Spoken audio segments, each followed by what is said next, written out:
시청자 여러분 안녕하십니까, 이주혜입니다. 조민재입니다. 네, 이 엔비디아의 실적이 발표가 됐는데 기대치에 못 미쳤다라는 평가가 우세했습니다. 그렇다 보니 아무래도 하락으로 출발한 아마 그 배경이 됐을 것 같고요. 또한 이어서 상승으로 전환이 되긴 했는데 미국 이 GDP가 이 연율로 3.3%를 기록하면서 반등에 성공한 것으로 밝혀지면서 흐름이 대체로 긍정적으로 마감이 됐습니다. 네, 엔비디아의 주가 분명히 어제 시간의 거래에서도 하락했었고 또 오늘 증시에서도 결국에 하락으로 마감이 지어졌는데 이상하게도 이 월가에서는 엔비디아에 대한 목표가를 잇따라 상향 조정하고 있습니다. 과연 3대 지수 밤사이에 어떤 흐름 보였을지부터 가장 먼저 짚고 넘어가시죠. 이 밤사이에 이어진 여러 가지 호재거리들이 있었습니다. 이 GDP, 그러니까 경제 성장 관련 긍정적인 전망도 나왔고요. 관세 이슈도 상당히 완화되는 흐름을 보였고요. 무엇보다 엔비디아에 대한 월가의 이 재평가, 실적을 다시 한번 좀 긍정적으로 볼 필요가 있다라는 시각들이 속속들이 나오고 있습니다. 이 때문에 3대 지수가 이 상승으로 마감을 지었고요. 다우는 강보합, 그리고 나스닥이 0.53% 올랐습니다. 또 이어서 S&P 500 지수는 이 사상 최고치를 돌파했습니다. 바로 현재 S&P 500 바로 만나보도록 하시죠.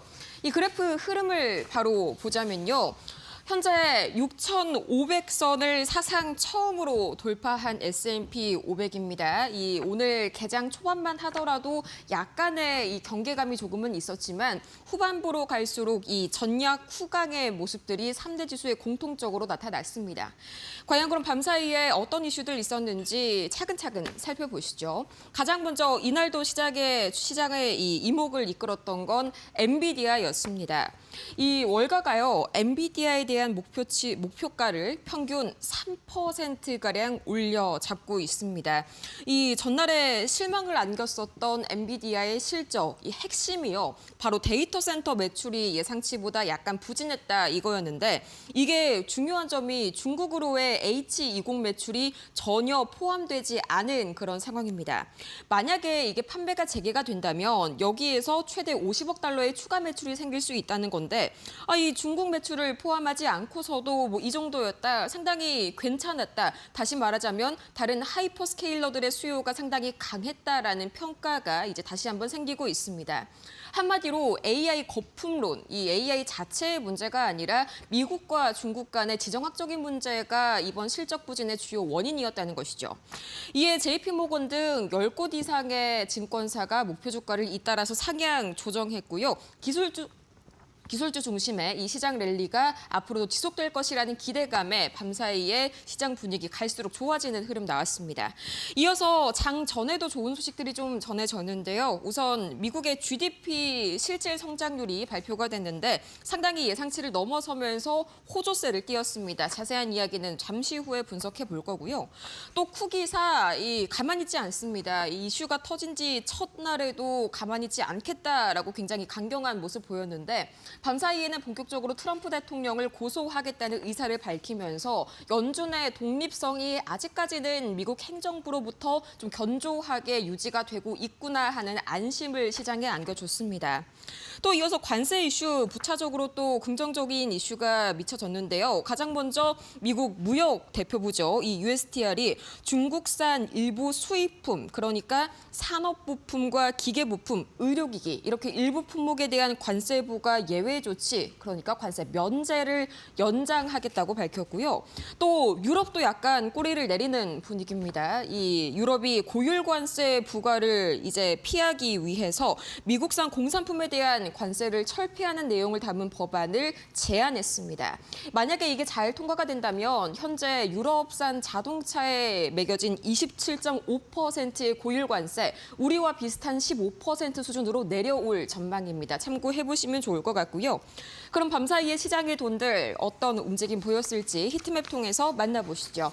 초록불이 이제 상승불이고요. 또 빨간불이 하락불인데 전반적으로 어제에 비해서 빅테크들의 투심이 많이 개선이 되고 있습니다. 이 엔비디아 하나가 전반적인 빅테크와 연결되어 있다는 점에서 확실히 엔비디아에 대한 이런 실적이 조금 더 긍정적으로 해석이 되고 있구나라는 그런 분위기가 읽히실 겁니다.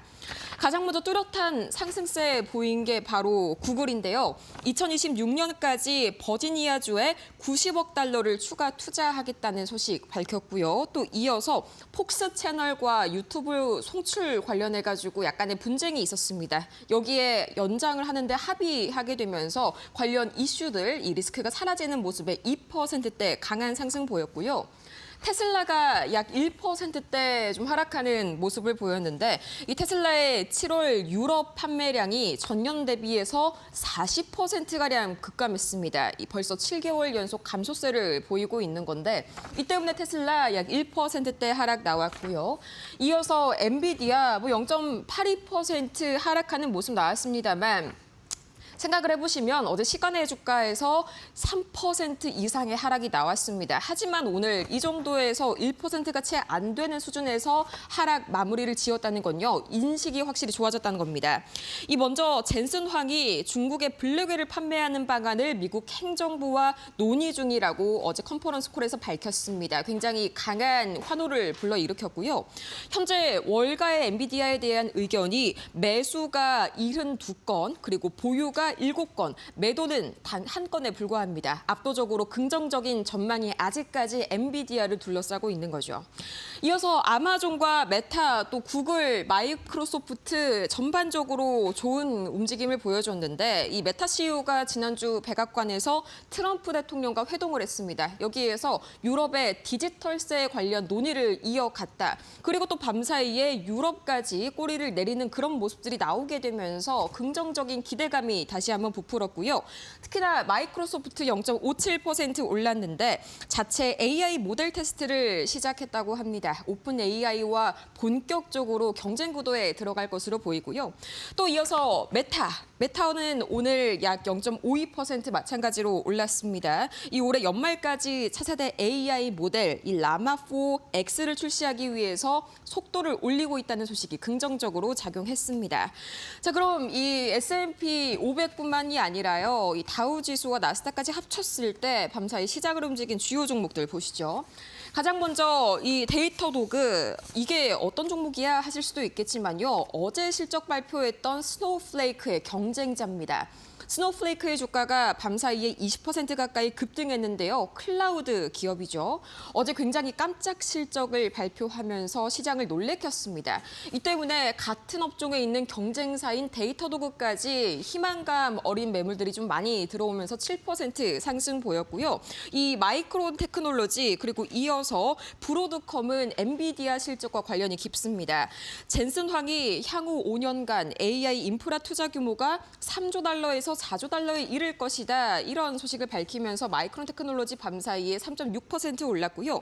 브로드컴 역시 에이식이죠. 이 맞춤형 AI 칩에 대한 강력한 수요가 기대감을 모으면서 2.78% 상승했습니다. 이 마벨 테크놀로지가 이 3.26% 오늘 이제 실적 발표를 장 마감 이후에 막 했는데요. 지금 실적 발표를 한 지 약 30분 정도 지나갑니다. 기대감에 3%가량 정규장에선 올랐지만 장 마감과 동시에 실적 발표하면서 실망감 커졌습니다. 지금 바로 주가 흐름 보시죠.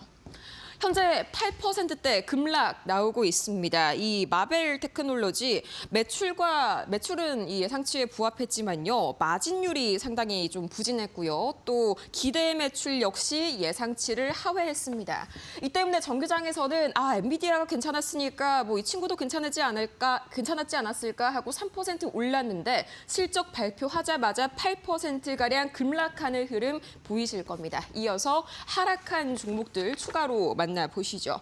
자, 밤사이에 호멜 맥주 아실 겁니다. 식료품 회사인데요. 이 호멜 맥주 가지고 있는 기업입니다. 13%가량 급락 나왔습니다. 원자재 비용 상승으로 이 이익이 예상치보다 낮을 것이라고 경고했는데 관세 이슈가 아무래도 들어가 있는 것으로 보입니다. 이어서 이 쿠퍼 컴퍼니스 이 의료기기 기업인데요. 쿠퍼비전이라는 콘택트 렌즈 들어보신 적 있으실 겁니다. 그 회사입니다. 밤사이에 12% 하락했는데 마찬가지로 실적 발표가 좀 아쉬웠습니다. 4분기 매출 가이던스가 시장 예상치를 하회했고요. 또 베스트바이 3.7% 하락했습니다. 견조한 실적에도 불구하고 연간 전망치를 그대로 유지하면서 실망 매물이 출회가 된 것으로 보입니다.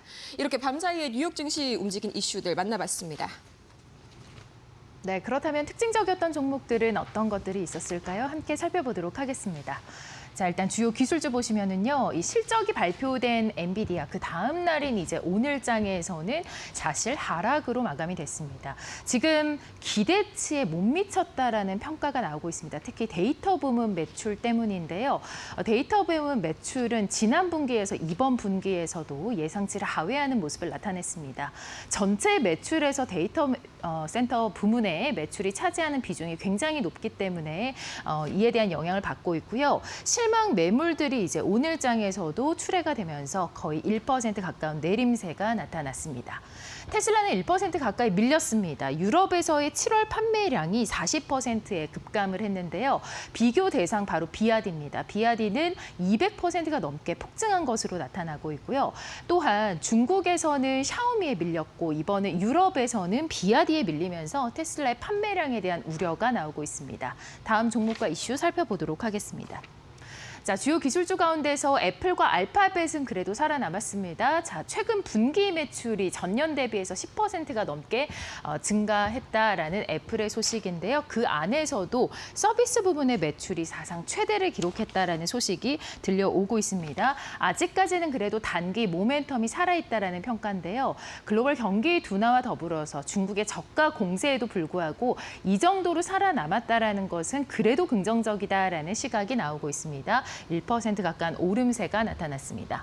알파벳 2% 넘게 올랐는데요. 이 워싱턴 포스트에서 AI 도구 테스트를 했습니다. 이 안에는 엔트로픽의 클로드라던가 또 챗GPT, 오픈 AI의 챗GPT 그리고 여기에 더불어서 또 알파벳, 구글의 AI도 포함이 됩니다.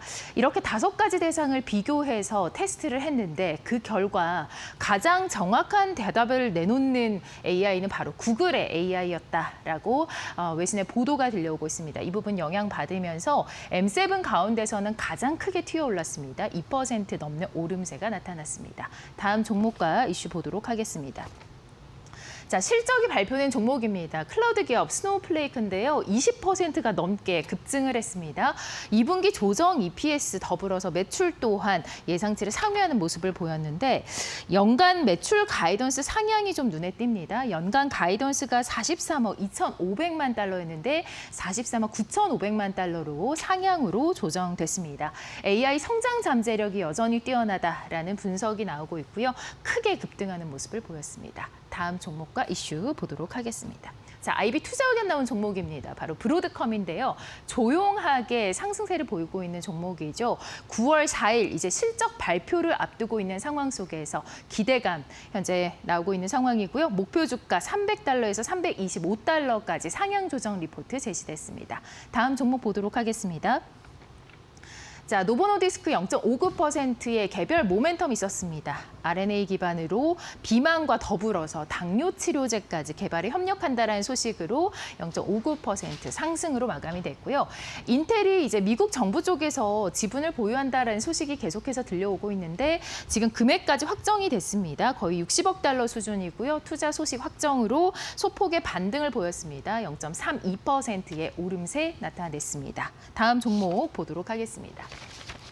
자, 지금 FDA에서 전일장에 내려온 이제 소식인데요. 코로나 백신 대상을 제한한다라는 조치가 나왔습니다. 그렇기 때문에 이 모더나와 비롯해서 화이자까지 코로나 백신 관련된 종목들이 하락하는 모습을 보였는데요. 모더나는 2.51%의 내림세, 그리고 화이자 1.87% 하락하는 모습이 나타났습니다. 지금까지 특징주 살펴봤습니다.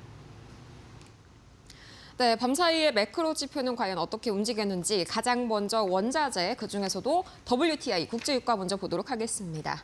국제유가는 0.33% 오르면서 64달러 선을 재돌파했습니다. 여전히 63달러에서 64달러 사이 박스권에서 움직이고 있는데 이 밤사이에는 전날 발표가 됐었던 미국의 원유 재고 이게 큰 폭으로 예상보다 감소했다는 소식, 거기와 더불어서 러시아와 우크라이나 간의 이런 격전이 여전히 다시 한번 좀 불이 붙고 있습니다. 이 때문에 이 국제유가가 약간의 경계감 타면서 0.3% 상승했고요. 밤사이에 원달러 환율은 7원 가까이 내렸습니다. 이 달러가 약세를 보였기 때문인데 경제 지표가 상당히 견조하게 나왔습니다. 잠시 후에 보시겠지만 여기 나와 있는 실질 GDP 성장률 상당히 견조하게 나오면서요. 이 약달러가 더욱더 가속화되는 그런 모습들 나타났습니다. 이 때문에 앞으로의 금리 인하가 조금 더 공격적이기보다는 점진적일 것이다라는 분석이 강해지면서 이런 흐름들이 나타났고요. 이어서 비트코인은요. 이게 전날 대비해서 약간 떨어졌을 뿐이지 수치 자체를 집중해 보시면 11만 2천 달러 선 넘어섰습니다. 이 두 가지 호재가 있었는데요. 첫 번째는 트럼프 일가가 지원하는 비트코인 채굴 업체 아메리칸 비트코인이 이 오는 9월 초에 나스닥에 상장된다는 소식이 첫 번째로 들려왔고요. 또 두 번째로는 트럼프 행정부가 GDP 데이터를 공개 블록체인을 통해서 배포하기 시작했습니다. 이 때문에 다시 한번 이 비트코인 쪽으로 수급 유입되는 모습들이 살짝 나타났고요. 이 밤사이에 채권 금리 먼저 보시자면 장단기물이 약간 엇갈렸습니다. 그렇게 유의미한 그런 유의미한 차이는 아니었는데 밤사이에 신호가 약간 엇갈렸기 때문입니다. 잠시 후에 조금 더 자세하게 보겠지만 경기 전망은 좋았는데요. 이 고용 쪽에서 살짝 흔들리는 모습이 나오나 싶었더니 또 견조하게 나왔습니다.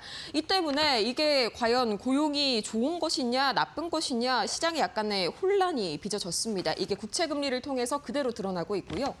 이어서 금 가격은 0.84% 오르면서 3,470달러 선 돌파했습니다. 약달러 때문에 금 가격이 상대적으로는 안전자산 중에서 매력이 떨어지면서 금 가격이 상대적으로 이 상승세를 보이면서 매력이 부각되면서 0.84% 상승한 것으로 풀이가 됩니다.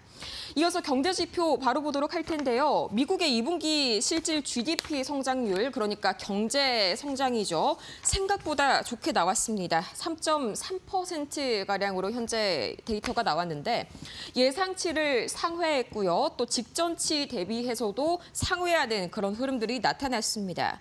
이 트럼프 행정부의 정책으로 기업 투자 그리고 순수출 쪽에서 상당히 좀 데이터가 개선이 되었기 때문인데 사실 무역을 제외한 실질적인 내수 지표는요. 좀 완만한 성장을 보였습니다. 그래도 표면적으로는 좋게 나왔으니까요. 긍정적으로 해석이 됐고요. 이어서 주간 실업수당 청구 건수 정말 요새 시장의 눈길이 가장 주목되어 있는 고용 지표입니다. 생각보다 견조하게 나왔습니다. 22만 9천 건으로 이 예상치 대비해서도 실업자 수가 적게 나왔고요. 또 직전치 대비해서도 적게 나왔는데 이 직전치 역시나 실업자 수가 하향 조정됐습니다. 생각보다 미국 경기와 고용이 탄탄하다는 신호가 밤사이에 나왔습니다. 이 때문에 3대 지수 계속해서 상승폭을 늘려갔고요. 또 마지막으로 이 백악관 언론 브리핑이 한 가지가 있었는데요. 밤사이에 러시아가 우크라이나를 공격했다는 소식이 또다시 들려왔습니다. 키이우, 그러니까 수도를 공격한 건데 이걸 의식을 한 것인지 우리 시각으로 새벽 2시경에 백악관 트럼프 대통령이 조만간 러시아와 우크라이나 문제에 관해서 성명을 발표를 할 것이다. 이 푸틴 대통령을 제어하기 위한 새로운 카드를 준비 중에 있다는 것을 암시적으로 시사를 했습니다. 지금까지 뉴욕 증시 마감 상황 봤습니다. 네, 그렇다면 전문가 연결 통해서 시장에 대해서 조금 더 구체적으로 살펴보도록 하겠습니다. 자, 오늘은 김장일 유니스토리 자산운용 본부장과 함께합니다. 어서 오세요. 네, 안녕하십니까. 네, 하락으로 출발했지만 결과는 좋았습니다. 자, GDP 지금 결과가 나왔는데 반등한 것으로 알려지고 있네요. 기타 GDP와 더불어서 어떤 이슈들이 좀 주목을 받았을까요? 전체적으로 오늘은 평온했다고 보시는 게 맞습니다.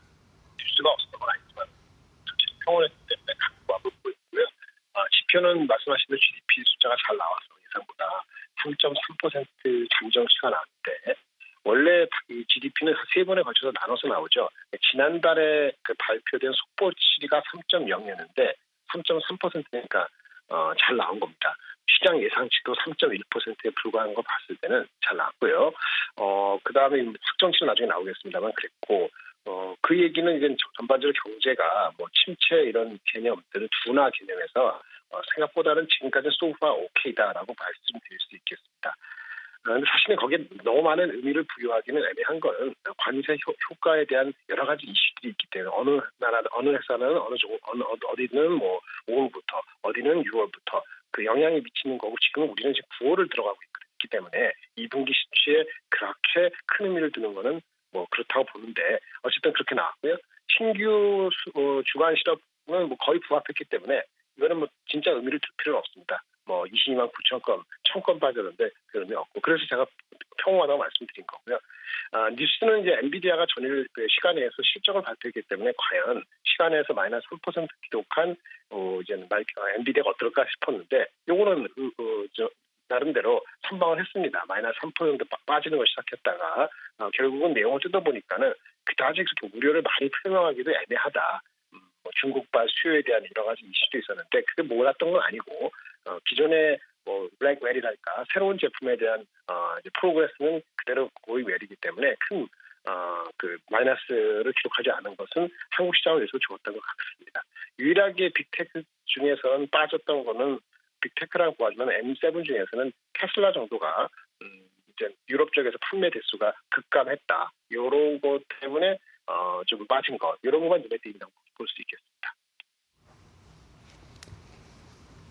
네, 엔비디아 실적 발표 여파가 그래도 시간에보다는 좋았다라고 얘기해 주셨습니다. 자, 그런가 하면은 이제 마이크론과 더불어서 이제 주요 유념해야 되는 그런 이슈들 또 업종들 섹터들도 있을 텐데요. 어떤 섹터와 또 종목에 좀 집중을 해봐야 될까요? 네, 지금 엔비디아 실적에 따른 또 이런 분석들을 제시를 해주셨는데요. 더불어서 좀 유념해서 지켜봐야 되는 그런 업종과 sek터 또 종목들은 어떤 것들이 있었을까요? 아까 테슬라 좀 말씀드렸고 그거는 이제 테슬라가 마이너스 40% 됐기 때문에 YOY로 대별되는 것이 BYD죠. 유럽에 하면은 이제 테슬라도 있지만 BYD가 잘하고 있거든요. BYD는 33% 증가했기 때문에 그거 대별됐기 때문에 이 지속적이냐 이런 걸 봐야 되고요. 전체적으로 장이 올랐어요. 근데 이제 엔비디아 주가만 눈에 보고 있는데 엔비디아가 또 어떤 인디케이션 주는 건 관련된 회사들이에요. 뭐 코위브랄까 아니면 델 이런 거 AI 서버 관련되는 회사들의 주식도 봐야 됩니다. 근데 오늘도 아까 제가 주가까지 정확히 못 봤는데 델 같은 경우는 실적 발표되면서 뭐 실적 그다음에 다음 분기 가이던스 연간 가이던스가 다 조금씩 다 상향됐습니다. 그런 측면에서 봤을 때는 펀더멘틀적으로는 AI 쪽으로 오케이다라고 보시는 게 맞을 것 같아요.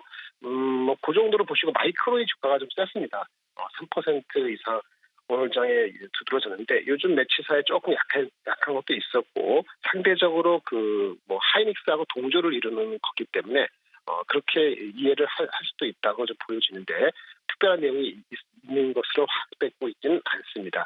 뭐 딴 얘기긴 하지만 그 엔트로픽이라고 있습니다. 엔트로픽이라고 저희 우리 그 라지 랭귀지 모델 만드는 회사 있죠. 그 엔트로픽이 그 AI 저작권 관련돼서 합의를 했다 이런 얘기가 있어요. 그래서 그 기사나 그 내용은 다른 회사들 뭐 오픈 AI인지 마이크로소프트, 메타도 비슷한 소송을 겪고 있기 때문에 향후 이 AI 인더스트리에 있어서 이 판례가 어떤 영향을 줄지는 좀 지켜봐야 될 것 같아요. 정확한 합의 엔트로픽의 그 AI 저작권 합의 내용은 9월 5일 날 발표되기 때문에 그때 다시 한번 더 의미가 있지 않겠나 싶습니다.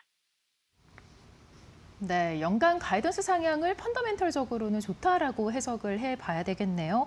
자, 국내 증시의 영향과 또 어떻게 투자 전략 가져가야 되는지 설명해 주시죠.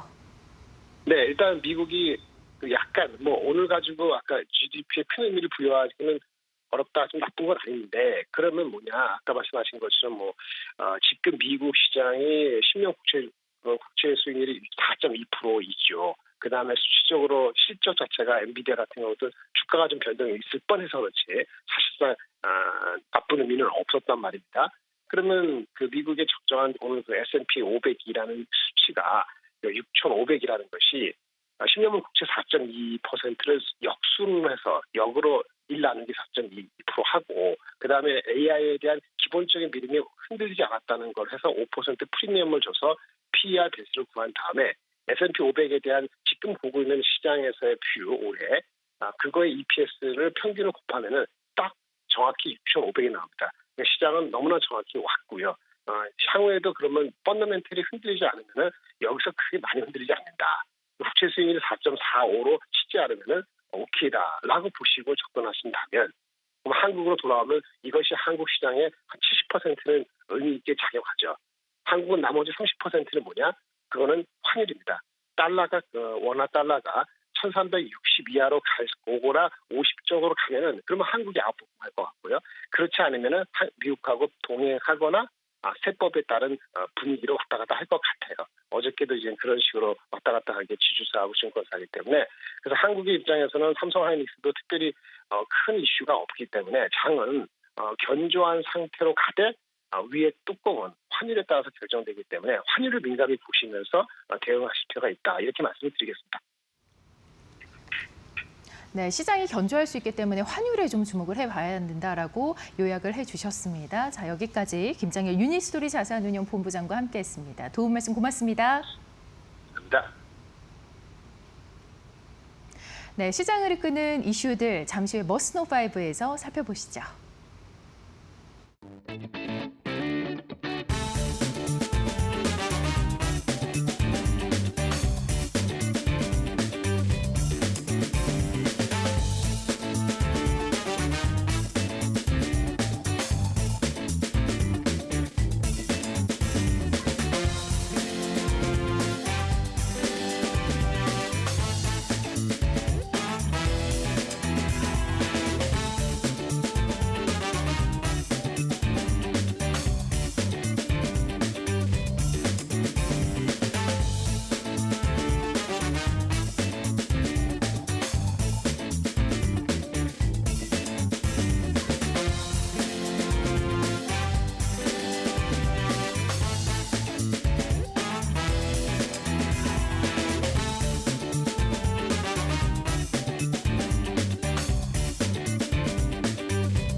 네, 머스터5 출발하겠습니다. 오늘도 5개의 이슈를 준비했는데요. 먼저 첫 번째 이슈부터 함께 하시죠.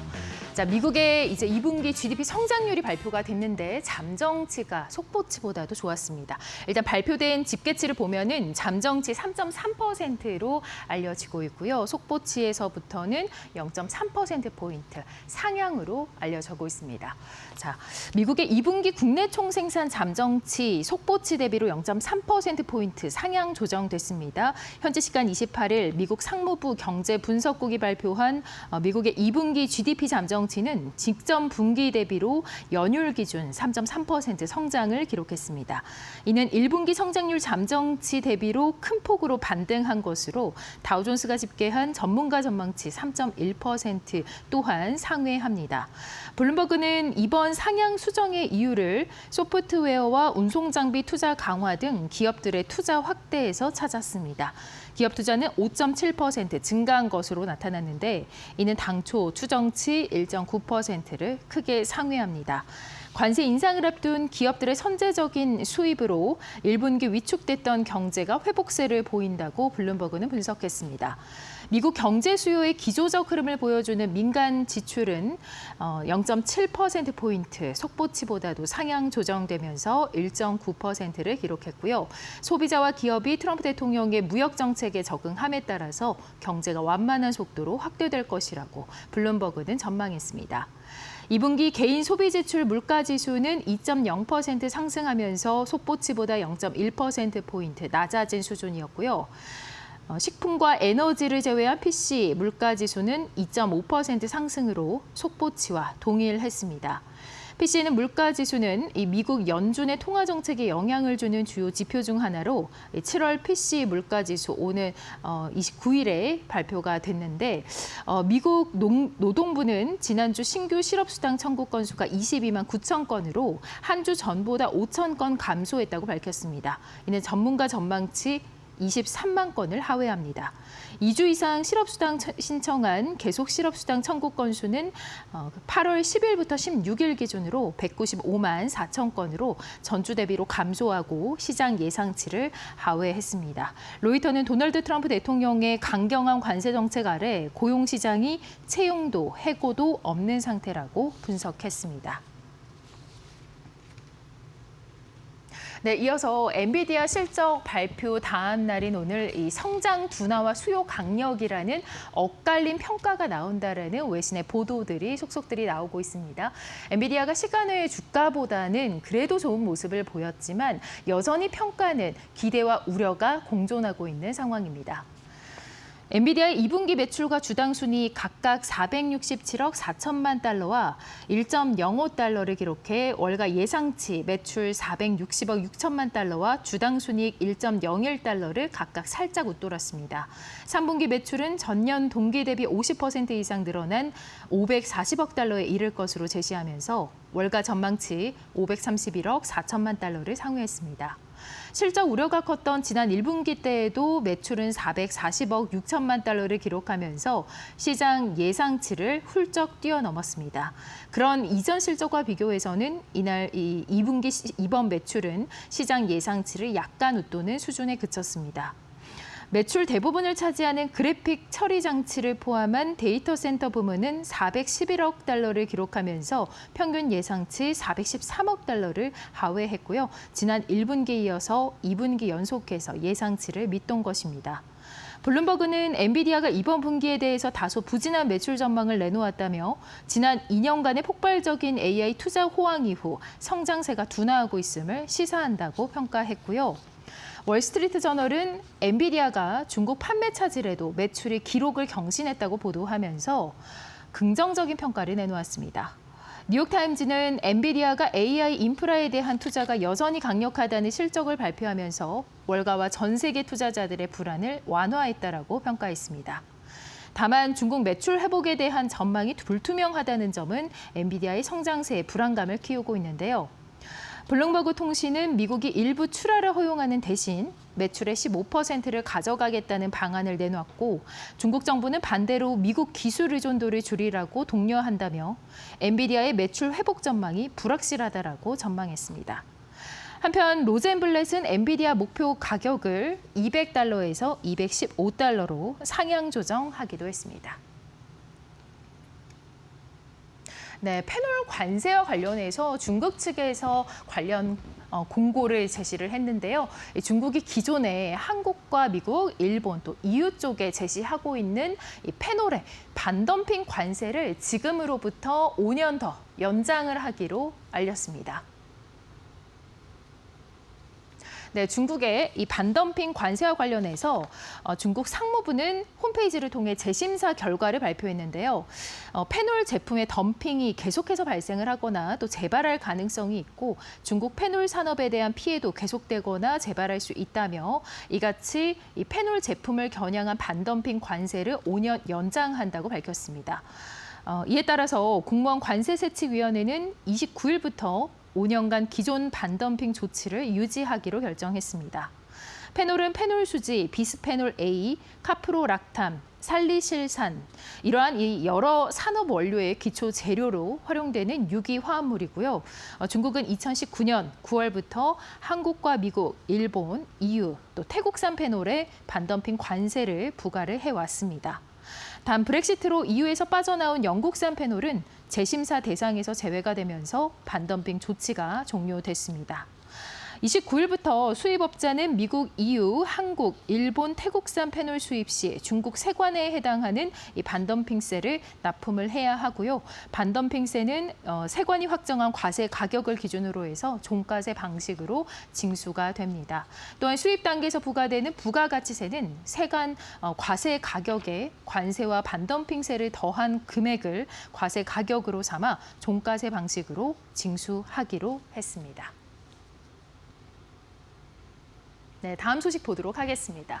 자, 워싱턴 포스트의 보도인데요. 자, 가장 강력한, 가장 정확한 답을 내놓는 AI는 바로 구글의 AI였다라고 밝혔습니다. 지금 9개 AI 도구 테스트를 한 결과 여러 챗GPT라던가 또 클로드 등 AI 도구 가운데서 구글의 AI가 가장 정확한 답을 내놓은 것으로 알려지고 있습니다. 주요 인공지능 모델 중 검색 도구로 가장 정확한 답을 내놓는 AI는 바로 구글 AI 모드라는 이 테스트 결과가 나왔습니다.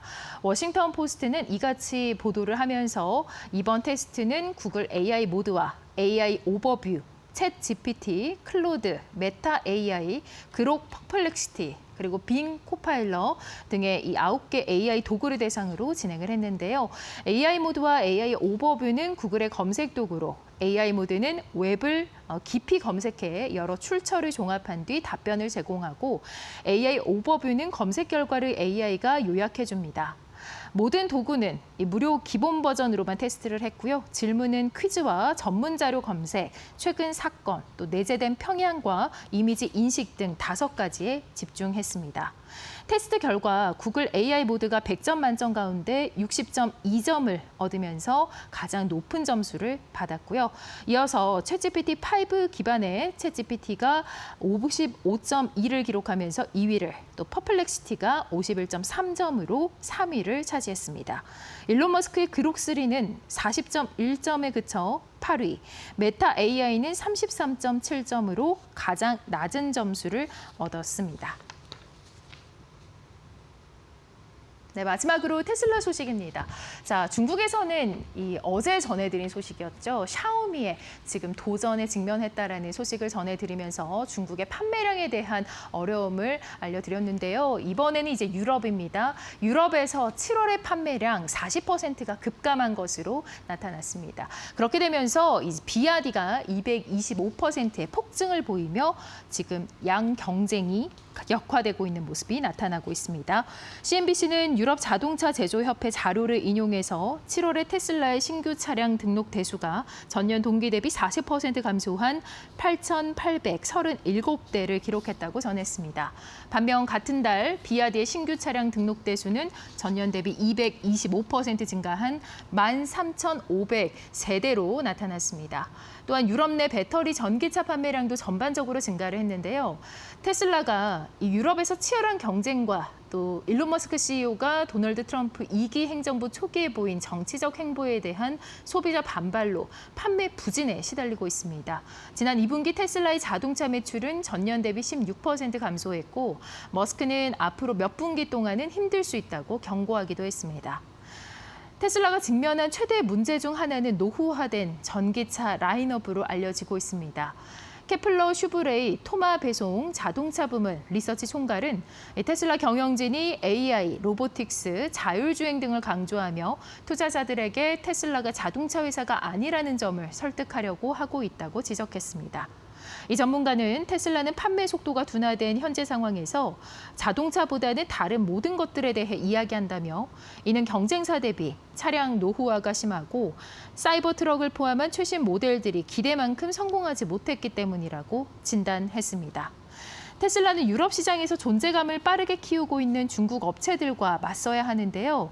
특히 비아디는 지난 2년 동안에 유럽 전역에 전 시장을 열고 경쟁력 있는 가격에 차량을 출시하면서 선두를 유지하고 있습니다.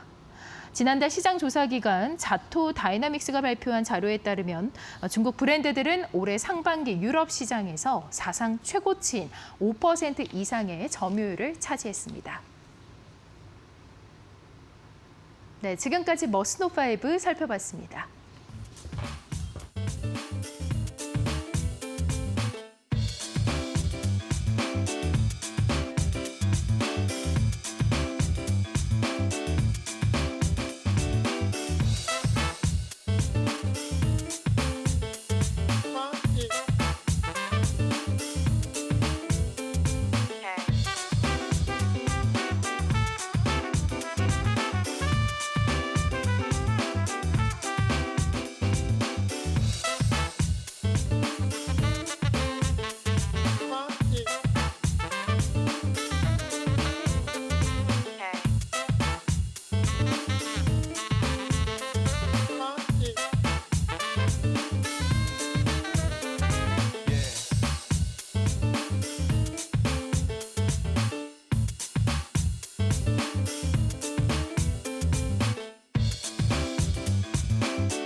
안녕하세요. 메디토크 신섭입니다.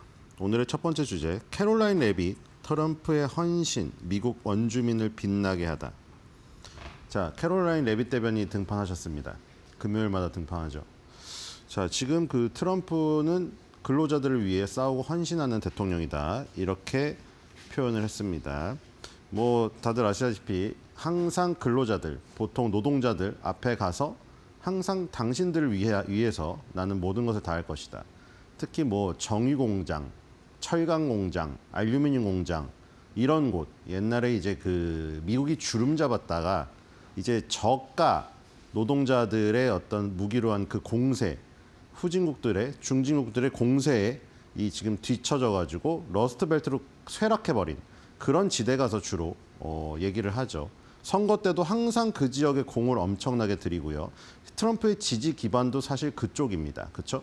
블루 칼라 쪽. 그리고 상대적으로 예전보다 굉장히 쇠락한 지역에 근무하는 근로자들을 가장으로 갖고 있는 그런 가정들, 그런 곳이죠. 그렇기 때문에 더더군다나 자기의 지지 세력이기 때문에 강조해서 얘기하는 걸 수도 있지만 항상 저 얘기는 해왔었다. 트럼프가 한결같이 근로자들, 노동자들을 대우하겠다는 얘기를 했습니다. 실제로 철강 알루미늄 관세를 50%로 지금 25%에서 2배로 띄우면서 더욱더 그 국내 철강, 미국 입장에서 국내 철강을 키우기 위한 그리고 노동자들을 위한 근로 공장을 다시 유치하기 위한 이런 노력들 계속 보여주었죠. 그래서 캐롤라인 레빗 대변인이 또 얘기를 했고요. 예, 이분도 또 크리스찬이네요. 항상 기도를 하면서 시작하잖아요. 모든 국무회의 전에. 자, 근로자가 우리 경제와 국가 정체성의 심장이고 영혼이라고 믿고 있다. 자, 영혼이란 단어, 그렇죠? 약간 기독교적인 단어를 쓰고 있습니다. 자, 그리고 항상 근로자들을 우선시하는 정책을 옹호해왔다. 이렇게 얘기를 하고 있고요. 그리고 이제 그 미국의 원주민들에 대한 얘기를 하고 있습니다. 다들 아시다시피 영국에서 독립하면서 그때 이제 총을 들고 약간 우리로 따지면은 민방위 대 같은 게 이제 결성이 돼가지고 이겨냈죠. 그래서 그 역사 때문에 총기 허가의 자유가 헌법에 명시되어 있는 겁니다. 또 안타까운 사고가 있었잖아요. 처음에 무슨 뭐 폭죽 터트리는 소리인 줄 알았더니 또 총기 사고가 또 발생됐습니다. 그래서 그제죠. 3시간 20분짜리 국무회의에서 그 어떤 흑인 여성분, 기자이신 분이 자기 경험담을 얘기하는 거, 우리 언론에도 정리해서 다 브리핑 나갔잖아요. 근데 그분이 이제 갑자기 출근길에 복면의 괴한에게 총질 위협을 받았답니다. 트럼프가 당신은 지금 총을 가지고 거리를 다니면서 자기 몸을 지키기를 원하냐고 했더니 자기가 원한다고 하더라고요. 그 여기자분이. 트럼프가 일주일만 기다려봐라. 내가 싹 다 청소해가지고 총 들고 다닐 걱정 없게 해주겠다. 했는데 총기 사고 나버렸습니다. 어쨌든 이런 사고가 또 계속해서 발생되기 때문에 트럼프는 바이든 정권과는 다르게 총기를 절대 저걸 자제하거나 이런 것을 하지 않을 겁니다. 그러니까 그것에 대한 논란이었잖아요. 그 접점에서. 총기가 잘못이냐, 사람이 잘못이냐. 트럼프는 사람이 잘못이라는 거예요. 그거 총이 문제가 아니라 총은 자기 몸을 보호해야 되는 좋은 수단이고 사람이 잘못이다. 그런 쓰레기 같은 사람들을 내가 청소를 해버리겠다고 해서 지금 주방위군을 투입한 상태죠. 그래서 강도, 강간, 살해 이런 거 하는 범죄자들을 완전히 짓눌러 버리겠다. 이런 얘기를 하고 있습니다. 그 얘기가 맞물려서 이제 이 영국에서 독립할 때부터 이 위대한 국가를 건설한 이 사람들이 결국 다 근로자들이었다는 것이죠. 우리나라의 근면한 남성과 여성들, 이런 사람들이 이 지금까지의 미국의 역사를 이끌어 왔는데 이게 다 뒤집혔다는 것이죠. 지금 공장들이 싹 다 해외로 이전해버리고 다 메이드 인 차이나죠. 수백만 명의 저임금 이주 노동자를 수입했다.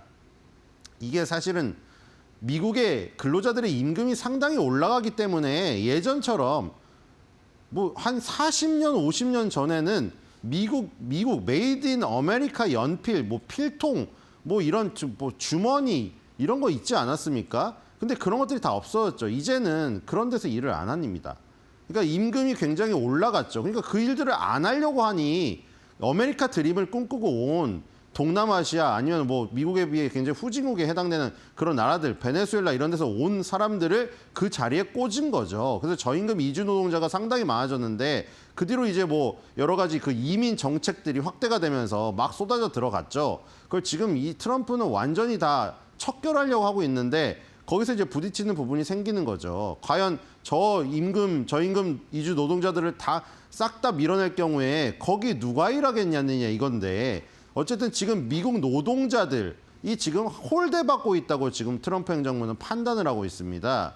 뭐 저 자리를 누가 메꿀지 모르겠어요. 저 자리를 뭐 기계로 싹 다 메꿀지 뭐 어떻게 할지는 모르겠으나 뭐 지금 저 스콧 베센트 재무장관은 뭐 고임금의 미국 대졸 원주민 노동자들이 충분히 가서 일할 수 있다. 뭐 이런 얘기를 하고 있습니다만 뭐 지켜봐야 될 것 같고요. 어쨌든 경제는 50만 개 이상의 새로운 일자리를 창출했다. 그리고 바이든 때는 다 관료, 정부 부처에서 다 늘려가지고 그냥 전체 통계만 좋을 뿐이지 뜯어보면 민간 부분의 성장은 하나도 없었음에도 불구하고 우리 행정부는 민간 부분의 성장에 의해 주도되고 있고 그리고 그런 혜택이 다 미국 원주민에게 돌아가고 있다. 사실 지금 미국 백인들 위주로 돌아가고 있죠. 엄밀히 말하면. 그렇죠? 그리고 지난 60년 중에 가장 빠른 속도로 상승하고 있다. 그리고 임금, 평균 임금이 올해만 해도 $500로 인상되었다. 이게 계속해서 지금 강조하고 있는 성과잖아요. 임금, 평균 임금이 $500 이상 인상되면서 고임금, 고질의 일자리를 창출시켰음에도 불구하고 인플레이션은 안 올라간다는 거죠. 임금도 인플레이션의 일부인데 저렇게 인플레이션이 올라갈 수 있는 요소가 있음에도 불구하고 나는 계란 가격도 잡고 가스 가격도 잡고 원유 가격도 잡고 다 잡았고 대규모 약값 인하를 통해서 지금 제약사들을 두들기고 있다. 이 얘기를 하고 있는 거죠. 그리고 이 지금 관세를 통해 가지고 엄청난 이 그 세수입을 벌어들이고 있다. 이런 얘기를 하고 있는 겁니다. 파월만 잘하면 된다. too late. 그렇죠? 힘들게 번 돈을 더 많이 보존할 수 있게 되었다. 이런 얘기를 했습니다. 결국 그 포인트는 그겁니다. 트럼프 대통령이 이렇게 노력하여 지금 고임금, 고질, 그다음에 미국의 원주민에게 돌아가는 이 노동 일자리들을 많이 창출하고 있으니까 우리에게 많은 지지를 보내달라. 결국 그런 것이겠죠. 자, 두 번째 젠슨 왕. 중국도 없고입니다.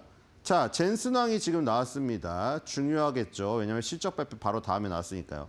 많이 하락은 하지 않았지만 데이터 센터 그 부분에 대한 우려가 좀 있었죠. 왜냐하면 지금 이 그 엔비디아의 매출액의 9할이 데이터 센터에서 나오고 있습니다. 그러니까 개인용 CPU, 개인용 PC에 들어가는 GPU 아무리 많이 팔아봐야 그리고 게임기에 들어가는 뭐 플레이스테이션, 소니에 들어가는 소니 플레이스테이션, 닌텐도 무슨 엑스박스에 들어가는 GPU를 아무리 많이 팔아봐야 향후 성장 가능성이 높은 로보틱스에 아무리 그 로봇에 들어가는 GPU를 공급해봐야 그 매출 비중이 1할도 되지가 않는단 말이에요. 그러니까 데이터 센터 매출이 줄어버리거나 데이터 센터의 매출이 늘어나도 순이익이 줄어들려면은 이게 지금 AI에 대한 성장의 문제로 지금 그 인식을 해서 엔비디아를 비롯하여 매그니피센트 7에 다 타격이 있단 말이죠. 그러니까 어제 다 어닝 서프라이즈에다가 사상 최대 분기 실적 첨부 기록을 했는데 주가가 빠지잖아요. 그렇죠? 시간 외엔 더 빠지고 그 이유가 데이터 센터 매출이 줄어들었기 때문이에요. 지금은 엔비디아의 GPU의 어떤 성장이 다 데이터 센터의 수요에 근거하고 있잖아요. 지금 메타, 구글, 테슬라 무슨 전 세계 내놓으라는 지금 뭐 아마존도 마찬가지고 돈 번 건 따로 있죠. 아마존은 쇼핑으로 벌었고 테슬라는 전기차로 벌었고 지금 구글 같은 경우는 검색, 유튜브로 돈을 벌었고 근데 어쨌든 그 번 돈 가지고 하는 일은 똑같다는 거죠. 전부 다 데이터 센터 세우고 있죠. 지금 자기네 LLM 언어 모델 뒤처지지 않으려고 지금 서로 싸우고 있잖아요, 지금. 챗GPT, 제미나이, 그록3 너가 낫느니 난리가 났고 그러니까 그거 지금 지키려면 데이터 센터에서 계속 슈퍼칩 돌려야 된단 말이에요. 그러니까 지금 그런 부분 때문에 수요가 엄청나게 큰데 그 부분에 대한 성장 문제가 데이터 센터 매출 감소로 이어지면 뭔가 전체적인 AI 성장이 떨어졌던가 아니면 AI 성장은 지금 계속 되는데 자기네들 메타니 구글이니 아마존이 자체 칩 개발을 해가지고 자꾸 지금 엔비디아의 이 지금 GPU 칩에 대해서 의존도를 떨쳐내려고 하고 있잖아요. 그럼 이제 그 어떤 저기가 줄어들던가 엔비디아의 점유율이 줄던가 둘 중에 하나일 거란 말이에요. 그래서 그런 우려가 있었기 때문에 젠슨 왕의 오늘 그 말이 중요했겠죠. 근데 젠스상은 어떤 다른 포인트를 찝었습니다. 중국의 기본적인 데이터 센터 수요 이게 엄청난데 우린 그게 없이 저만큼 한 거라는 겁니다. 그러니까 지금 젠스상이 이 발언을 해버리면은 엔비디아의 수장이 자신감을 갖고 있구나. 그리고 또 이제 깨달은 거죠. 아, 데이터 센터 매출이 줄어든 게 중국 없이 매출을 한 거네. 엄청나네. 그러면 이렇게 또 판단이 바뀔 수가 있겠죠. 중국의 데이터 센터가 없었는데 믿을 수 없을 만큼 정말 미라클이다 이거는. 역대 최고 분기 실적을 기록했다. 그러니까 젠슨왕 입장에서는 중국 시장을 엄청나게 큰 파이로 보고 있다는 게 여기서도 드러나죠. 그러니까 그렇게 이 미국 대통령 트럼프랑 대통령이랑 지금 백악관에서 회의한 다음에 바로 다음날 중국 가지 않습니까? 그리고 그거를 설득을 했다고 하지 않습니까? 이 트럼프 대통령이 중국 이대로 그냥 버리면 안 된다고 그러면 쟤네가 각성해갖고 자신들만의 체계를 형성해버리면은 우린 나중에 못 들어간다. 그렇게 되면 중국이 지금 무서운 잠재력이 있다. 이렇게 얘기하면서 지금 뭐 그거라도 네 번째, 다섯 번째 하는 순위의 칩이라도 들고 갔잖아요, 지금. 어쨌든 중국이 없이 이룬 것이다, 이게. 자, 물론 블랙웰 칩은 지금 제공 안 하고 있죠. 엔비디아에서 제일 잘 나가는 칩이기 때문에 물론 이거를 뭐 암시장에서 중국이 이미 빼갔다는 얘기도 나오고 있어요. 그렇죠? 그래갖고 이제 뭐 여기다가 무슨 뭐 저기 추적 칩을 달아야 되니 많이 뭐 그 얘기까지 나오고 있고 어쨌든 블랙웰로 시작되는 요 지금 엔비디아에 지금 제일 잘 나가는 요 칩 요 지금 제네레이션의 2세대에 들어섰다고 합니다. 그리고 NV링크 72죠. 저게 GPU, 이 지금 원래 인텔의 CPU가 지배하던 시장이 판도가 완전 바뀌었죠. 그러니까 뭐 이런 거죠. CPU, 인텔의 CPU는 혼자의 능력은 뛰어나요. 그러니까 수학 문제를 현우진 선생님이 혼자 푸는 거예요. 하지만 현우진 선생님이 아무리 똑똑해도 문제를 10,000개를 동시에 풀 수는 없어요. 현우진 선생님의 수강생 10,000명이 한 번에 10,000문제를 푸는 거랑 그렇죠? 현우진 선생님이 혼자 10,000개를 푸는 거. 속도가 10,000명이 더 빠를 수밖에 없어요. 능력을 떠나서. 그렇기 때문에 그 병렬 연산의 장점이 있기 때문에 GPU가 인공지능 시대에 떠오른 거죠. 왜냐하면 지금 AI는 하루에도 지금 엄청나게 빠르게 성장하고 있는 이유가 계속해서 학습과 추론을 하고 있기 때문이죠. 그래서 거기 GPU 72개를 모아가지고 CPU 없이도 돌아가는 슈퍼 이 시스템을 만든 게 NV링크 72예요. 그래서 요것 때문에 인공지능의 학습이 지금 굉장히 빠르고 추론 시장을 넘어왔어요. 스스로 생각하고 스스로 판단 내리고 스스로 다 정리하는 요 시대가 온 거죠. 그리고 오픈 AI도 마찬가지입니다. 오픈 AI 챗GPT도 결국 저 엔비디아의 NV링크 72로 다 학습한 거죠. 이 기술 덕분에 스스로 계획을 실행하고 생각하게 되었다. 이게 이제 추론 시장으로 지금 넘어간 겁니다. 인공지능이. 자, 그리고 회사 전체에 AI 프로그래머가 있다. 자, 오픈 AI도 마찬가지고 매달 10억 달러의 수익을 내고 있다. 다 엔비디아의 슈퍼칩 때문이고. 자, 트럼프 얘기 또 나오죠. 뭐 젠슨왕이 정말 지금 뭐 이번 임기 때문에 그런 걸 수도 있는데 뭐 저번에도 설명드렸죠. 저번에 어떤 그 회의에 나가가지고 왜 미국이 AI의 패권을 놓치지 않고 있습니까라는 사회자의 질문에 그것은 미국의 트럼프 대통령이라는 인물이 있기 때문입니다. 했더니 기립박수가 나왔어요. 물론 그거를 지금 젠슨왕 입장에서는 돈을 엔비디아의 매출을 10% 떼주고라도 지금 중국에서 장사를 해야 되기 때문에 그렇게 아부를 한 걸 수도 있습니다. 근데 어쨌든 간에 지금 장사꾼 아닙니까? 젠슨왕도 돈을 벌어다 줘야죠. 주주들한테도 그렇고 자기의 직원들한테도. 그러니까 지금 뭐 사실은 이건 현명한 행동이죠. 오늘 또 그 얘기를 했습니다. 트럼프 대통령이 미국이 AI 경쟁에서 승리하는 것을 정말로 원하고 있다. 그것이 그의 정책이고 그래서 그 당시에 그 얘기도 했잖아요. 전력 부분하고 AI 부분 요 두 개의 어떤 그 패권을 놓치지 않으려는 이 정책이 정말 뛰어나고 중요하다는 거죠. 그다음에 국가 안보에 중요하다는 것을 인식하는 거.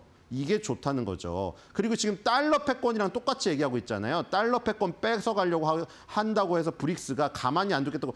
게임을 참여하고 싶으면 충분히 참여하라고 지금 했잖아요. 만약에 나를 도발한다면 내가 충분히 참여해서 너네를 눌러버리겠다 이랬잖아요. 브릭스가 자기네 거 자꾸 쓰려고 하니까 막 러시아랑 중국이랑 인도랑 모여서 막 하잖아요. 브라질이랑. 그래서 달러는 절대 놓칠 수 없다. 달러 패권은. 이 얘기를 했고요. 달러 패권에 지금 더불어가지고 지금 AI 시장도 절대 놓칠 수 없다고 했죠. 중국한테 엄청나게 앞서 있으며 절대 추격을 허용하지 않을 거라고 했습니다. 그 미국의 기술 스택이 세계적 표준이 될 것을 원하고 있다. 이런 얘기를 했고요. 자, 하지만 중국에 대한 잠재력 얘기도 했죠. 그러니까 젠슨 왕이 엔비디아의 매출액을 떼주면서도 중국 시장을 놓칠 수 없기 때문에 트럼프를 그렇게 설득한 거죠. 일단 전 세계 AI 연구자의 50%를 보유하고 있다. 지금 메타가 초지능 연구소 뭐 설립하면서 막 연봉 1,800억 달러 준다고 하면서 다 쓸어가고 있잖아요. 거기에 이제 중국 인재들도 막 다 쓸어가고 있잖아요, 지금. 전 세계 AI 연구자의 50%를 중국이 보유하고 있고요. AI 회사도 수만이 있고 AI 칩도 수만 개 있다. 그렇기 때문에 만약에 우리가 그걸 막으면 분명히 그들만의 리그를 만들어버린다 이거예요. 그게 더 문제가 될 거라는 거예요, 지금. 차라리 지금 우리가 들어가서 엔비디아의 슈퍼칩에 길들여지게 만들게 되면 예를 들어 지금 테슬라도 그럴 여력이 없지 않습니까? 테슬라도 여러 개 다 하려다가 지금 결국 뭐 했습니까? 자체 칩 포기했지 않습니까? 왜냐면 테슬라가 그럴 여력이 없어요. 빨리 그냥 엔비디아 슈퍼칩 빨리 받아가지고 그록소리를 빨리 개발해야지 자체 칩 개발하는 부서에 지금 돈 쏟을 시간이 없어요. 그래서 테슬라도 포기했잖아요. 그러니까 지금 그걸 보고 있는 거예요, 젠슨 왕은. 지금 그냥 엔비디아 슈퍼칩 뭐 아주 1순위는 아니더라도 2, 3순위라도 공급을 해서 이 지금 어떤 그 핏줄은 수혈할 수 있는 공간을 남겨둬야 된다 이거죠. 아예 끊어버리면 굶어 죽을 것 같으면 쟤네도 각성하지 않겠느냐 이겁니다. 그럼 중국이 더 빠르게 성장해버리는 기회가 될 것이다. 이 얘기를 계속 하고 있는 것이고요. 중국이 지금 기록적인 AI의 성장에 몇 년을 보낸 것을 당연히 보고 계실 거고 그 시장에서 경쟁할 기회가 충분히 있고 만약에 거기 우리가 들어가게 되면은 미국에도 좋을 거고 중국에도 좋을 거다. 나쁠 게 없다는 겁니다. 자, 그리고 짧게 포인트로 짚고 넘어가면은 자, 빌 에크먼, 리틀 버핏이라고 불리는 사람이죠. 여러 가지 차이점을 말씀드렸죠. 리틀 버핏이라고 불리는 빌 에크먼은 투자하는 종목도 약간 좀 더 빠른 걸 투자합니다. 그리고 또 다른 거는 정치적인 현안에 대해서 적극적인 의사표명을 해요, 이분은. 워렌 버핏은 솔직히 이런 데 시달리기 싫어서 별 말 안 하잖아요. 저번에도 무슨 그 이빨 요정은 돈을 안 낸다. 그거는 은유적인 표현이지 트럼프를 공격하는 게 아니었는데 언론에서 그냥 재밌게 쓰려고 워렌 버핏 사진하고 트럼프를 다 박아놓은 거지. 부딪히는 거 싫어하시잖아요. 나이도 이제 많고 하는데. 빌 에크먼은 철저하게 물론 트럼프 지지자여서 더 쉽게 말하는 걸 수도 있겠습니다. 어쨌든 한마디 했죠. 여기에 다 도널드 트럼프랑 필 불트 이 지금 연방주택청장의 저 트윗을 리트윗해놨죠 여기다. 그렇죠? 그 얘기를 공감한다는 거잖아요. 결국 리사국 연준 총재에 대해서 이 필불트 주택청장이나 트럼프 대통령이 하는 얘기가 맞다 하는 거죠. 자, 필불트 연방주택청장 또 올렸습니다. 지금 모기지 신청과 모기지 계약의 신성함과 무결성 매우 중요하다고 하면서 모기지 사기는 심각한 범죄라고 또 올렸습니다. 자, 리사국에 대한 압박은 계속되고 있고요. 자, 오늘의 지금 사파입니다. 자, 이 지금 두 보따리를 들고 있죠. 물론 이 달러 표시가 돈에 환장했다 이런 표시일 수도 있지만 달러 패권을 갖고 있는데 AI에서도 달러처럼 달러를 누구도 건드릴 수 없지 않습니까? AI도 누구도 건드릴 수 없는 패권을 쥘 수 있게 계속 달려가려는 트럼프의 야망 이런 거를 보여주고 있고요. 젠슨 왕은 표정이 아주 밝진 않죠. 신중합니다.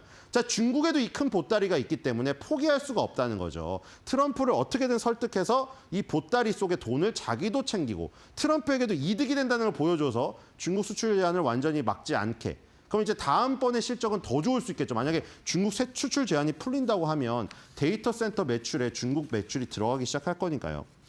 자, 그래서 오늘 한 줄 매듭평은 지금 저 상황을 패러디한 내용입니다. 젠슨 왕, 트통님, 엔비디아엔 보따리가 2개지요. 미국 한다, 중국 하나.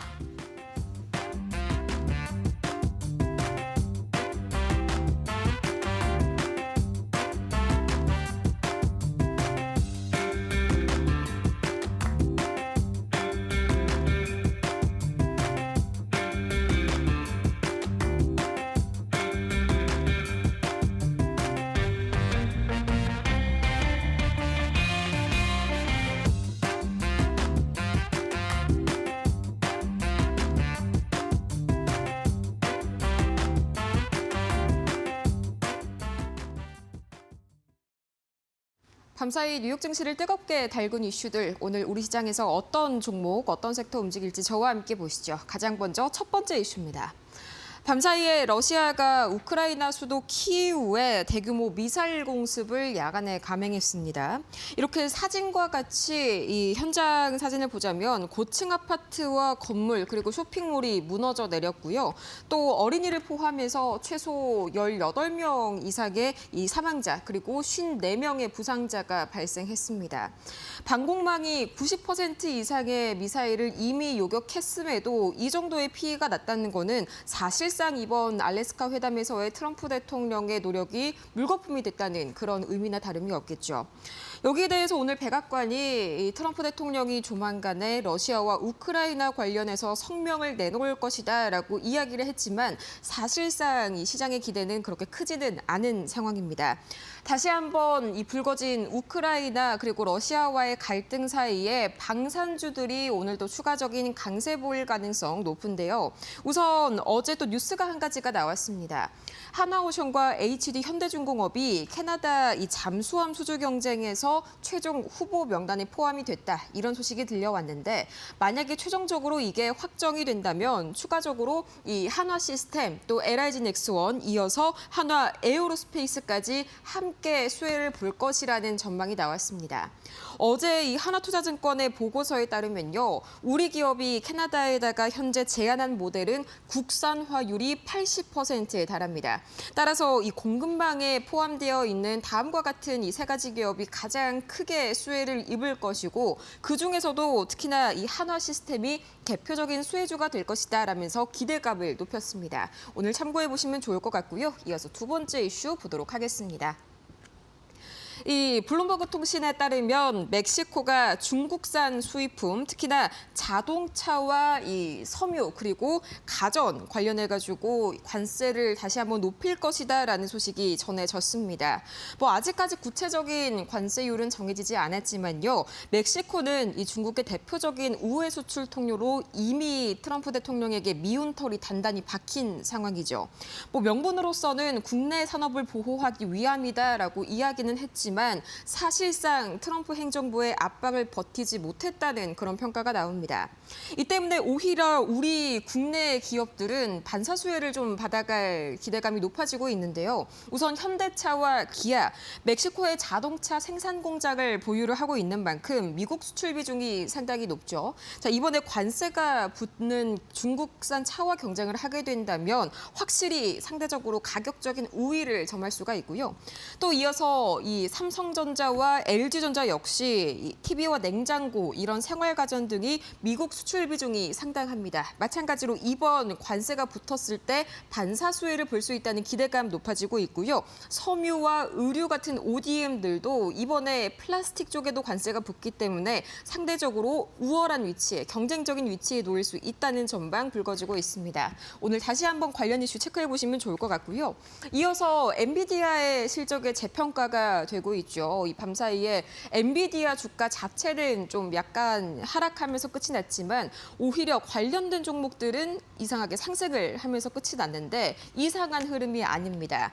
이 월가가 목표 주가를 평균 3% 이상 상향하면서 오히려 엔비디아에 대한 기대감을 더욱더 낙관적으로 바라보고 있는데 우선은 젠슨 황이 이 블랙엘을 중국에 판매하는 방안을 현재 행정부와 논의 중이다. 이런 소식을 어제 컨퍼런스 콜에서 밝혔고요. 무엇보다도 이 현재 중국 관련 매출 같이 이렇게 단기적인 이슈보다는 장기적인 성장성에 주목해야 한다. 이런 분석들이 많아지고 있습니다. 블랙엘 칩의 생산이 본격화가 되고 있고요. 또 앞으로 1년간의 주문량이 공급량을 초과하는 등 계속해서 좀 장기적인 펀더멘털이 견고하다. 이런 분석이 이어졌기 때문에 JP모건을 포함해서 10곳 이상의 증권사가 목표 주가를 상향했고요. 이 202달러 선 현재 목표가 형성이 되어 있습니다. 상승 여력이 약 10% 이상 남아있는 상황인 거죠. 이어서 SK하이닉스 어제 엔비디아의 시간의 하락에서도 견조한 이러한 흐름이 나타났습니다. 이 좋은 소식 하나가 전해졌는데 SK하이닉스가 고방열, 그러니까 발열을 효과적으로 줄인 모바일 D램 제품을 개발해서 고객사에게 공급했다는 소식이 어제 전해졌습니다. 스마트폰에 AI 기능이 도입되면서 이 발열 문제가 또 새로운 문제로 대두가 되고 있는 상황에서 이런 SK하이닉스의 선제적인 대응들이 굉장히 강한 경쟁 우위를 더해줄 것이다. 이런 전망들이 더해지고 있고요. 이어서 마지막 이슈 보도록 하겠습니다. 이 노보노디스크가요, 비만 치료제 시장에서 좀 밀리나 싶으니까 이제는 RNA 기반 치료제 이쪽으로 좀 파이프라인을 확대하는 모습이 나타나고 있습니다. 이 리플리케이트 바이오사이언스와 RNA 기반 신약 개발 위해서 5억 5천만 달러 규모의 이 협력 개발을 체결을 한 건데요. 확실히 비만 치료제보다는 RNA 쪽에서 이 새로운 사업 구조를 재편해야겠다라는 그런 의지가 드러나는 대목이고요. 오늘 우리 RNA 치료제 관련해서 RNA 시장이 확대되면서 동반 강세보일 가능성, 그런 기대감 모아지고 있습니다. 특히나 ST팜이 RNA 치료제 관련해서 대장주로 좀 움직이는 종목이죠. 이미 국내 RNA 원료 의약품, 그러니까 RNA CMO 대표 기업이고요. 또 이미 글로벌 RNA 신약사와 다수 협력 경험이 있습니다. 이 점 참고해서 오늘 투자에 힌트 얻어가시길 바라고요. 지금까지 4가지 이슈 봤습니다.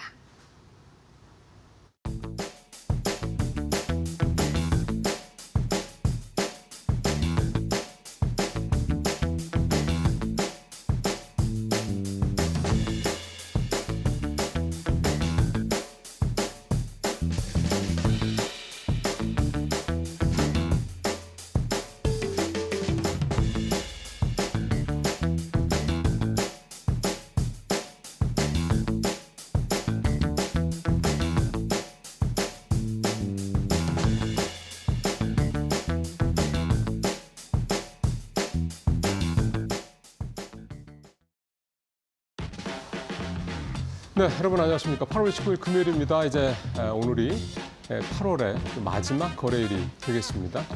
자, 시작을 해볼까요? 오늘은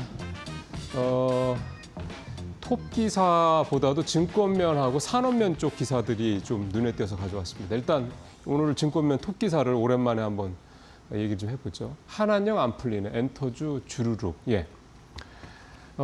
일단 이 표를 먼저 보시는 게 좋겠죠. 어제 ASM 3.2%, JYP엔터 마이너스 2.8%죠. 그 다음에 YG엔터도 2% 넘게. 하이브가 그나마 선방했는데 그래도 근 2%입니다. 어제 엔터주도 주가가 물론 낙폭이 뭐 5, 6% 이렇게까지 큰 건 아닌데 낙폭이 좀 있죠. 엔터주들이 사실은 계속해서 좀 특히 하반기에는 상당히 큰 기대감을 갖고 있어요. 왜냐하면 작년에 9월, 제 기억으로는 9월 말쯤이었나요? 하여간 그때부터 완전히 바닥 찍고 하이브를 시작으로 해서 하이브, 그다음에 YG, 뭐 SM, 나중에 이제 제일 나중에 이제 JYP 그렇게 그런 순으로 엔터주들이 반등을 좀 세게 했죠. 연초까지. 그리고 나서 좀 쉬었다가 다시 올라오는 그런 모습이었는데 사실 연초 이후의 상황을 생각하면 엔터주들의 주가 상승폭은 꽤 큽니다. 근데 최근에 좀 주춤하는 거죠. 오히려 하반기가 더 좋아질 거라고 예상을 했는데요. 그 이유를 보면 일단 좀 전반적으로 엔터주의 본질 가치적인 측면, 그러니까 실적은 되게 기대가 되고 있지 않습니까? 지금 아시는 것처럼 뭐 블랙핑크니 뭐 이제 좀 있으면 이제 그 하이브 같은 경우는 BTS 완전체 결합도 예정이 돼 있고 이런 좀 뭐랄까요, 좀 슈퍼 IP들. 이런 보이그룹, 걸그룹들의 움직임들이 워낙 좋고 공연, 뭐 스트레이키즈, 뭐 이런 좀 새로운 그런 이 보이그룹들, 뭐 저한테는 새롭지만 이미 이제 굉장히 좀 많이 알려져 있는 보이그룹이죠. 해외 월드 투어 성과가 굉장히 좋습니다. 그래서 하여간 실적만 놓고 보면 하반기에 엔터주들 괜찮다라고 좀 많은 분들 전망하시고 있는데요. 주변 상황이 좀 좋지 않은 겁니다. 첫 번째 한한령 해제에 대한 기대감이 계속 있었죠. 특히 이제 시진핑 국가주석이 이번 APEC 경주 정상회의에 참석할 것이다라는 얘기들이 계속 나오고 있기 때문에 또 이제 9월 말부터는 중국인 관광객들, 단체 관광객들 이제 무비자 이게 또 시행이 되고요. 이런 부분들이 좀 있는데요. 지금 분위기가 특히 한미 정상회담을 중심으로 해서 분위기가 좀 뭐랄까요, 약간 좀 변하고 있다라는 생각이 좀 듭니다. 첫 번째, 일단 가장 눈에 띄는 거는 지난 5월에 이어서 이번 9월에 예정이 돼 있던 이번에는 걸그룹인데요. 지난 5월은 보이그룹이었고 케플러라고 하는 걸그룹의 이 푸저우시 이 팬 콘서트가 갑자기 알 수 없는 이유로 연기됐습니다. 이게 5월이랑 똑같습니다. 그때도 특별한 이유가 밝혀지진 않았거든요. 이게 사실 팬미팅인데 뭐 이것저것 다음에 사실상 이제 콘서트 성격이었다고 합니다. 팬미팅에서 뭐 15곡을 부른다고 그러니까 이 정도면 거의 콘서트죠. 그래서 상당히 기대가 컸습니다. 이게 소위 말하는 이제 한한령 해제의 소위 말하는 신호탄일 것이다. 이런 기대감이 있었던 건데 그게 갑자기 좀 연기가 됐고요. 그다음에 최근에 이제 중국을 우리 특사단 박병석 전 국회의장을 중심으로 하는 이제 특사단이 갔다 왔는데 시진핑 국가주석이 에이펙 정상회의에 참석한다라는 얘기는 들었는데 반면에 한한령 해제와 관련돼서는 아직도 문화의 벽을 느끼고 있다. 이런 얘기를 박 의장이 했습니다. 무슨 얘기냐면 그쪽이랑 이제 실무자들이랑 얘기를 했을 때 한한령 해제, 예를 들어서 앞서 말씀드린 케플러 같은 이런 우리 K-팝 그룹의 뭐 공연 이런 부분들에 대해서는 아직은 좀 뭐 이르다 뭐 이런 식의 입장이 나왔던 거겠죠. 그래서 그것도 약간 조짐이 좀 미묘했는데요. 한미 정상회담 직후에 중국의 한 일간지, 우리가 아는 뭐 그런 아주 유명한 일간지는 아닙니다. 일간지에서 한국과 미국이 이런 식으로 자꾸 밀착을 하면은 중국 쪽에서는 만족스럽지 않을 거야. 뭐 이런 식의 사실 약간 협박성 비슷한 느낌의 얘기. 니네 그렇게 한국, 미국이랑 바짝 붙으면 사드 사태 같은 거 또 발생할지도 몰라. 뭐 이런 뉘앙스를 주는 듯한 뭐 저희가 확대해석하는 걸 수도 있긴 합니다만 이런 식의 기사들로 나왔습니다. 그러니까 중국에서 한국과 미국의 이런 어떤 상당히 좀 이렇게 긴밀하게 움직이는 이런 모습들에 대해서 굉장히 불편하게 보고 있다라는 그런 여론이 있다. 이렇게 좀 볼 수가 있겠습니다. 이게 뭐 대세다 이렇게까지 볼 정도는 아직은 아닌 것 같긴 한데요. 뭔가 이런 얘기들이 나오는 거 중국은 항상 이런 걸 뭔가 시그널을 주죠. 그러니까 중국 위에서 상층부에서도 뭔가 그렇게 썩 긍정적으로 보지는 않는 게 아니냐 이런 얘기들을 좀 해보는 겁니다. 어쨌든 그래서 이 분위기가 계속 이렇게 간다 그러면 소위 말해서 한한령 해제에 대한 기대감은 낮출 수밖에 없습니다. 그러면 엔터주들이 정말 이 실적만 가지고 주가가 확실하게 또 다시 레벨업을 할 수 있느냐 이 부분은 생각을 좀 해봐야 될 문제입니다. 왜냐하면 그동안에 엔터주들의 주가 상승세에 한한령 해제라는 이 기대감이 아주 밀접하게 깔려 있었기 때문입니다. 그래서 엔터주는 이 부분들을 특히 중국에서 나오는 여러 가지 메시지들을 좀 잘 살펴보시면서 접근하실 필요가 있겠습니다. 자, 그다음에 두 번째 거는 뭐 짧게 말씀드려도 될 것 같습니다. 개인정보위원회가요, SK텔레콤 이제 올해 4월에 유심칩 해킹 사고 있었죠. 1,348억 원의 과징금을 부과를 했습니다. 표 한번 보시죠. 이게 이제 구글과 대비해서 한 건데요. 내용은 뭐 제일 중요한 거는 과징금 규모입니다. 구글 같은 경우 692억 과징금이었는데 SKT는 이번에 1,347억 거의 뭐 2배 이상이 되는 거죠. 이렇게 2배가 넘는 거죠. 그래서 이렇게 했다. 일단은 개인정보보호위원회에서 이렇게 역대 최대치의 과징금을 부과한 이유는 SK텔레콤이 기본적인 보호 의무를 소홀히 했다라는 거. 특히 다른 통신사들이 유심키 암호화를 하고 난 이후에 했는데도 SK텔레콤만 아무것도 조치를 취하지 않았다. 그래서 이거를 굉장히 매우 중대한 위반 행위로 봤다. 그래서 전체 매출액의 3% 규정을 적용해서 과징을 부과했다. 이 내용입니다. 그런데 이데일리 이제 기사의 내용은 다른 데에 비해서 너무 이 과징금이 과도하다. 이게 이제 주요 내용이고요. 그래서 이제 SK텔레콤도 일단은 검토하겠다 했습니다. 그래서 법정 소송으로 갈 여지도 있다. 이제 그 내용이 되겠습니다. 자, 세 번째 가보죠. 자, 엔비디아 블랙엘 중국 수출 가능성, 삼성, SK텔레콤도 수혜 기대감. 일단은 2분기 실적에 대해서는 이제 중국 관련된 부분에 대해서는 의도적으로 좀 배제하는 부분들이 좀 많이 느껴졌습니다. 근데 하반기에는 그러니까 3분기, 4분기에는 이 중국향 H20을 비롯한 중국향 이 반도체 칩의 어떤 그 수출이 상당히 늘어날 것이다 이런 기대감을 또 심어 놓기도 했고요. 근데 이제 젠순왕 CEO가요 최근 실적 발표 후에 이 블랙엘 이게 지금 현재는 최신 아닙니까? 이거를 중국에 수출할 수도 있다 이런 얘기를 해서 이게 가능할 것이냐 이런 거에 대한 여러 가지 좀 얘기들이 좀 나오고 있습니다. 엔비디아 뭐 실적 표에도 좀 나옵니다만 뭐 계속 어쨌든 분위기가 좀 좋죠. 계속 좋아지고 있습니다. 물론 뭐 상승 어떤 그 증가폭 이거 자체는 뭐 조금씩 둔화되고 있는 건 사실입니다만 그만큼 덩치가 커진다는 걸 생각하면 그건 너무나 당연한 거고요. 여전히 또 AI 투자에 대한 그 뭐 빅테크를 중심으로 계속되고 있기 때문에 엔비디아의 이 AI 가속기 칩에 대한 또 수요는 뭐 지금으로 봤을 때는 크게 줄어들거나 이럴 여지는 분명히 없다라는 거고요. 중요한 거는 H20이 이제 수출이 본격화되고 BH30인가 이번에 새로 나온 거 그 부분도 역시 마찬가지고 만약에 전선왕 CEO의 바램대로 트럼프 정부가 블랙엘의 수출까지 만약에 허용한다고 그러면 엔비디아는 정말 대박이 나는 거죠. 그렇게 되면 삼성과 SK텔레콤도 SK텔레콤이 아니죠.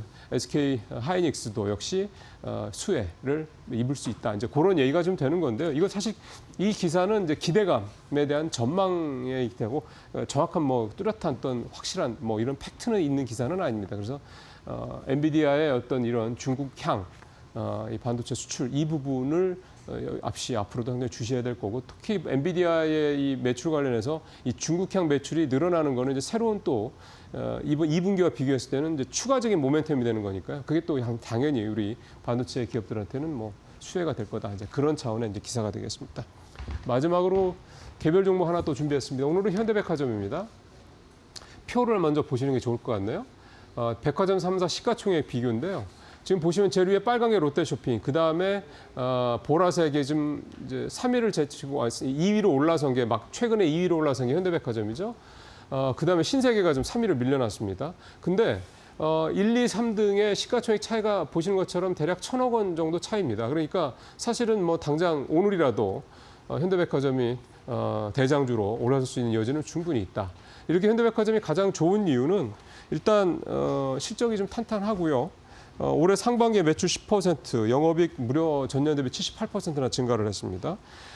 연간으로도 전년 대비 한 40% 이상, 한 50% 가까이 이익이 늘어날 것이 이런 전망이 나오는데 그렇게 실적이 좋아지고 있는 이유는 외국인들 관광객들이 크게 늘어나고 있고 또 면세점도 괜찮고요. 자회사로 진우스라는 회사 있죠. 이 미국에서 매트리스 만드는 회사인데 굉장히 이 매출이 크더군요. 이 회사 실적을 회복하고 있다. 뭐 이런 부분들이 겹쳤고요. 또 주주환원 정책도 한 몫을 하고 있는데 5월 달에 211억 원 자사주를 취득을 하긴 했는데 이 뭐 취득은 요즘엔 별 재미없죠. 소각한다는 얘기가 나와야 될 거기 때문에 그 부분에 대한 게 기대감이 좀 살아있다고 봐야 되겠고 연간 배당 총액도 계속 늘려서 내후년까지는 500억까지 확대하겠다 이런 내용들. 적극적 주주환원 정책이라고까지 하기는 조금 그런데 어쨌든 주주환원 정책을 이 백화점 3사 중에서는 뭐 눈에 띄게 좀 하고 있는 모습이 있다. 그런 것들도 좀 포함이 좀 되고 있습니다.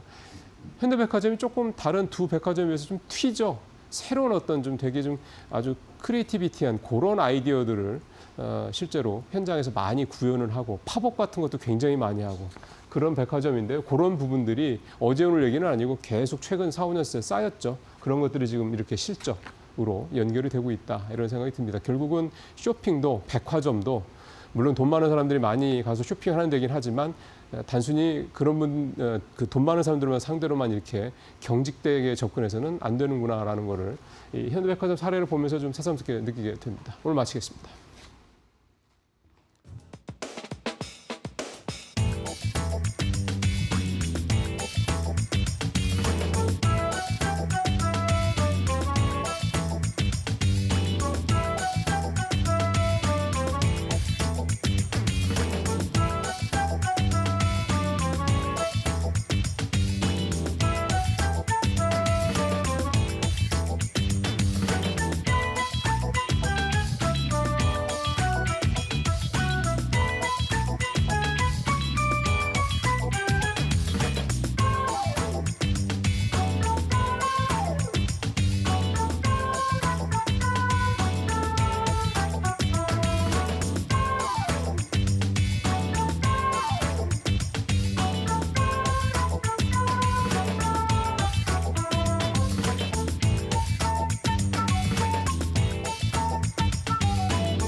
네, 시장의 이슈를 보다 깊이 있는 분석으로 들어보는 시간입니다. 마켓 비하인드, 오늘은 이영훈 IM증권 서울금융센터 이사님과 함께하겠습니다. 어서 오세요. 네, 안녕하십니까. 네. 지금 미국의 GDP 성장률이 발표가 됐는데 잠정치가 속보치를 상회했습니다. 이 부분이 이제 하락으로 출발한 미증시를 끌어올리면서 또 분위기가 좋게 마감이 됐는데 간략하게 미증시 마감 상황 좀 알려주시죠. 저 미증시 뭐 경제 성장률 보면서 그냥 네. 딱 직관적으로 와닿았던 거는 그 어렸을 때 보면은 힘센 애들이 그 힘 약한 애들 거 먹고 있는 거 뺏어 먹으면서 배불리면서 막 좋아하는 모습. 그럼 경제 성장률이라는 게 지금 현재는 지금 남의 나라, 다른 나라의 어떤 부를 갖다 강제로 끌어들여 가지고 지금 일으키고 있기 때문에 쳐다보면서 한편으로는 부럽고 한편으로는 별로 유쾌하지 않은 모습이었고요. 그래서 미증시는 조정받을 때 또 조정 안 받고 가는구나라는 느낌을 좀 받았고요. 엔비디아 관련해 가지고 실적이 어저께 새벽이죠. 어제 새벽에 발표가 됐죠. 그리고 나서 장마감에 발표되고 나서 이제 빠졌는데 그 부분에 대한 노이즈가 있기는 했지만 시장은 사실 그거보다는 이제 코어 PC 이제 오늘 발표나는 거 이게 아무래도 금리하고 이제 연관이 될 테니까 그거 지켜봐야 된다라는 입장. 그리고 또 한 가지는 이제 오늘 밤 지나고 나면은 이제 월요일 날은 또 쉬잖아요. 네. 거기는요. 그래서 이제 약간은 정중동의 흐름, 그냥 관망 심리가 좀 강했었던 하루가 아니었나 싶습니다. 네, 지금 여러 가지 이슈들이 혼재하고 있는데 앞서 말씀하신 대로 엔비디아 지금 실적이 발표된 다음 날인 이번 장에서도 정말 많은 보도들 나왔고요. 또 뿐만 아니라 정말 많은 전문가 분석들도 나왔습니다. 제가 이렇게 쭉 살펴보고 나니까 그래서 어떻다라는 거지? 약간 이런 생각이 오히려 들었어요. 지금 이사님 분석하시기에는 엔비디아 실적 정말 한마디로 어떻다고 생각하셨나요? 우등생이죠. 우등생인데 이제 이게 성장 산업을 놓고 보면은 항상 기대감이 고성장을 할 때는 주가 기대감을 크게 반영을 해서 굉장히 높게 가잖아요. 근데 이 성장 산업이라는 게 항상 그렇게 성장을 못 하잖아요. 뭐 그러면은 이 끝도 없이 성장을 하게 된다면 모든 돈이 다 글로 몰려야 되는 상황이고 그렇게 되면은 완전히 경제 자체가 기울기가 또 이상해질 수도 있는 거고. 엔비디아의 성장이나 실적은 여전히 굉장히 좋은데 이제 보셔야 되는 거는 불과 몇 년 전만 해도 그 성장률, 매출 성장률이 140%대까지 갔었던 게 지금은 100%, 그다음에 지난번에 75%, 이번에는 56%로 이제 성장률이 떨어졌잖아요. 그 56% 성장이면 엄청난 거거든요. 저 정도 매출에 56%라는 우리나라에선 찾아보지도 못해요. 근데 그럼에도 불구하고 네. 우리가 아셔야 되는 거는 이 엔비디아 주가에 대해서 제가 연초부터 계속 말씀드렸었던 거는 이제 성장의 기울기는 완만해질 수밖에 없다. 왜? 성장률 자체가 계속해서 고속 성장이고 숫자로 보면 엄청나지만은 네. 기울기 자체가 완만해질 수밖에 없다. 이건 마치 그 어린아이가 성장을 할 때 초등학교 때 키 자라는 거하고 고등학교 때 키 자라는 거 또는 군대 갔다 와서도 남자는 키가 자라잖아요. 그 자라는 속도가 다르잖아요. 기울기가. 마찬가지로 이 성장 산업도 초창기 때 네. 성장하는 거하고 다르게 네. 이제 가면 갈수록 성장의 기울기는 완만해질 수밖에 없다라는 걸 염두에 두셔야 되기 때문에 엔비디아가 나쁘다 이렇게 말씀드릴 수는 없는 거고 다만 한 가지 이 성장에 대한 상승에 대한 기울기 자체는 이전보다는 좀 내려놓고 보셔야 된다라는 걸 계속 말씀드리고 있습니다. 네, 우등생이기 때문에 성장률 완만한 부분들을 이해를 해야 된다라는 얘기신 것 같습니다. 자, 이 엔비디아의 실적 여파 사실 우리 국내 증시에 영향이 없을 수가 없거든요. 물론 개별 모멘텀들이 있긴 하지만 삼성전자, SK하이닉스에 어떤 영향 줄까요? 일단 엔비디아의 어떤 실적 기울기가 완만해진다고 해가지고 네. 그 소위 말해서 그 가속기 칩 시장 자체가 막 꺾인다 이런 건 아니잖아요. 여기에 더해가지고 에이직 업체들도 역시 또 칩을 계속해가지고 만들기 위해서는 결국에 가서는 HBM이 필요할 거고 네. 그러면 삼성하고 하이닉스의 HBM은 계속 수요가 필요할 거예요. 다만 한 가지 이제 전체 시장의 80% 이상이 엔비디아다 보니까 네. 그쪽으로 매출과 관련해 가지고 독점을 했었던 하이닉스가 올해 20만 원에서 30만 원까지 급등했었던 측면에 네. 납품을 못했던 삼성전자는 사실은 주가가 거의 버벅거렸었잖아요. 근데 이제 지금 보시면 하이닉스하고 완판 계약이 안 나와요. 또 삼성은 퀄테스트 통과 얘기가 안 나와요. 네. 양쪽이 다 약간 긴장 상태에 있다라는 거죠. 근데 만약에 삼성이 퀄 통과가 나온다. 네. 그러면 하이닉스 독점이 이제 깨지는 그림이 되죠. 왜냐하면 이미 하이닉스 점유율이 80%, 마이크론이 20%인데 삼성이 들어가게 되면 물량의 삼성이기 때문에 최소한 그 하이닉스 시장 점유율이 60% 밑으로 떨어질 가능성이 높거든요. 그렇게 놓고 본다 그러면 그 하이닉스에 대한 역시 상승의 기울기도 이전과는 좀 다를 가능성이 있고 반면에 또 삼성 같은 경우는 완전 소외됐었다가 만약에 들어간다 그러면 또 기울기가 굉장히 가팔라질 수가 있겠죠. 네. 근데 이제 문제는 다 가정이에요. 네. 아직 아무것도 결정된 게 없고 제 느낌에는 이번에 젠스만하고 그 이재용 회장 격하게 끌어안았었잖아요. 그것도 일종의 쇼맨십이라고 저는 보거든요. 왜냐하면 그거 하이닉스 보란 얘기로 저는 느껴지거든요. 그 얘기는 뒤집어 놓고 얘기하면 아직까지 삼성이 제 역할을 못 해주고 있다라는 느낌을 좀 받고 있어요. 그래서 당장에 삼성이 HBM 쪽에서 콜통과보다는 하이닉스 쪽이 계약이 될 가능성이 높다고 보는데 완판 계약보다는 좀 분할되는 계약 이럴 가능성에 대한 거. 그러니까 옛날 같으면은 1년 완판 이렇게 됐다 네. 그러면 이번에는 조금 나눠서. 네, 나눠서 하게 될 가능성이 있지 않을까. 그렇게 본다 그러면 주가의 흐름 역시도 비슷한 궤도로 이전보다는 좀 완만해질 가능성 그런 건 염두에 두셔야 될 것 같습니다. 네, 두 회사에서 어느 쪽에서 이제 호재가 먼저 나오느냐가 또 중요한 시점인 것 같습니다. 자, AI가 지금 이제 어떻게 보면은 거의 뭐 최근에 모든 이슈를 잠식시킬 만큼 큰 이슈였는데 넘어가는 다음 장이 이제 로봇이 될 것으로 보입니다. 바로 최근에 이제 엔비디아에서 자사 기술로 그동안 로봇까지 이제 이야기가 나오고 있기 때문에 다음 전쟁 시작을 선포하는 게 아닌가 싶기도 한데요. 엔비디아가 이제 로봇 시장에 참전을 했고 또 우리 정부 쪽에서도 또 지원을 할 계획이 있기 때문에 로봇주들 흐름이 심상치가 않아 보입니다. 근데 이제 아셔야 되는 거 네. 아니 아셔야 된다기보다는 이거 제가 스터디하고 네, 몇 개 기업 컨퍼런스 콜하고 자료 정리해본 결과로 놓고 얘기하면 네, 이번 상승은 사실은 다분히 좀 테마성이다.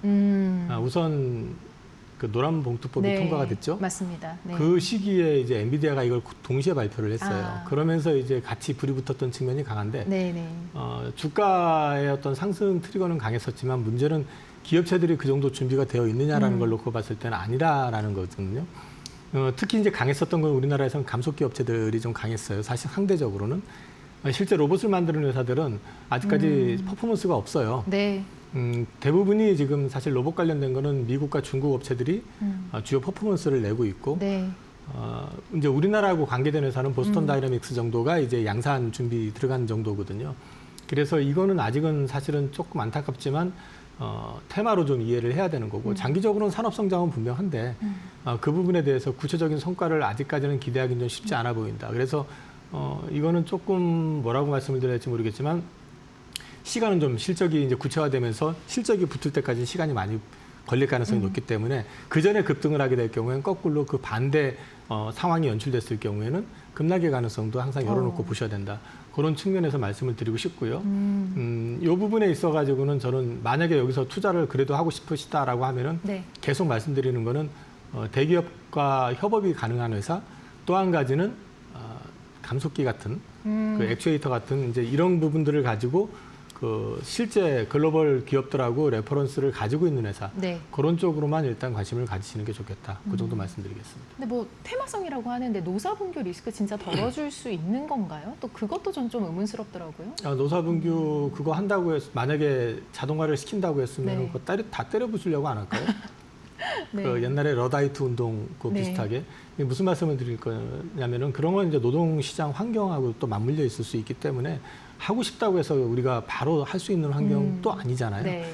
그러니까 이제 이런 부분들은 하나의 기대감이라는 말씀을 드리는 거고 네. 그것보다 더 중요한 거는 뭐냐면 대체할 수 있는 로봇이 그러니까요. 실제로 있느냐. 네. 그 부분에 있어서는 아직은 좀 퀘스천이다. 예. 아직은 기대는 있지만 아직은 회의가 된다는 얘기신 것 같습니다. 자, HD 현대중공업 그리고 HD 미포 지금 협수 합병을 했습니다. 그래서 이제 통합 HD 현대중공업으로 나아가겠다라는 얘기인 것 같은데 주가가 상당히 반응이 좋았거든요. 뭐 사상 최고가 기록을 하기도 했고 조선주가 또 반응이 있기도 했는데 이 부분이 이제 변동성이 얼만큼 더 확대가 될까요? 저는 좋아질 거라고 봅니다. 사실은 이제 미포를 따로 중소형 조선 전문 회사로 둘 이유가 별로 없었거든요. 네. 근데 이제 뒀었던 이유가 뭐냐? 뭐 글로벌 1위다. 그 뭐 글로벌 1위 하려고 따로 별개로 회사를 둘 필요가 있을까? 그랬었는데 이제 합치는 거는 결국 양사가 가지고 있는 도크를 최대한 활용할 수 있다라는 점하고 네. 그다음에 이제 방산 면허를 갖고 있는 현대중공업의 그 면허를 활용해 가지고 미포조선의 도크를 활용해서 소위 말해서 사이즈별 이제 군함건조라든지 네. MRO라든지 이런 것까지 다 확대가 가능하다. 이런 맥락에서 놓고 본다 그러면 굉장히 기회가 될 가능성이 높다고 저는 보고 있고요. 그다음에 지금 현재 보시면은 이제 현대중공업그룹이 상대적으로 하나오션보다는 밸류를 좀 덜 받았었어요. 덜 받았던 이유가 미국 방산에 대한 기대감이 네. 상대적으로 약했거든요. 맞아요. 근데 이 부분이 열렸다라는 거죠. 그렇게 되면은 덜 받을 이유가 없다. 그러면 하나오션이 과대평가된 거냐라고 또 거꾸로 이제 물어봐야 되는데 일본의 그 방산 관련돼 있는 조선사라든지 이런 쪽 PER로 비교를 해보면은 네. 고평가되어 있다고 할 수가 없어요. 글로벌 피어 대비로 봤을 때도. 네. 그런 맥락에서 봤을 때 현중한테는 앞으로도 기대할 수 있는 부분이 많이 열린 거라고 보시는 게 맞을 것 같습니다. 여전히 이제 이쪽으로는 긍정적인 생각을 또 분석을 내주셨습니다. 자, 삼양식품 정말 심상치 않습니다. 160만 원 선 돌파를 했고 지금 제가 좀 수급을 살펴봤더니 기관 매수가 9거래일 연속이고 8월 달에만 이 기관이 판 날이 3일밖에 없더라고요. 지금 수급도 상당히 좋은 상황인데 지금 투자자들 사이에선 사실 1억을 넣었으면 160억이 됐다 막 이러면서 이제 엄청 또 말들이 많습니다.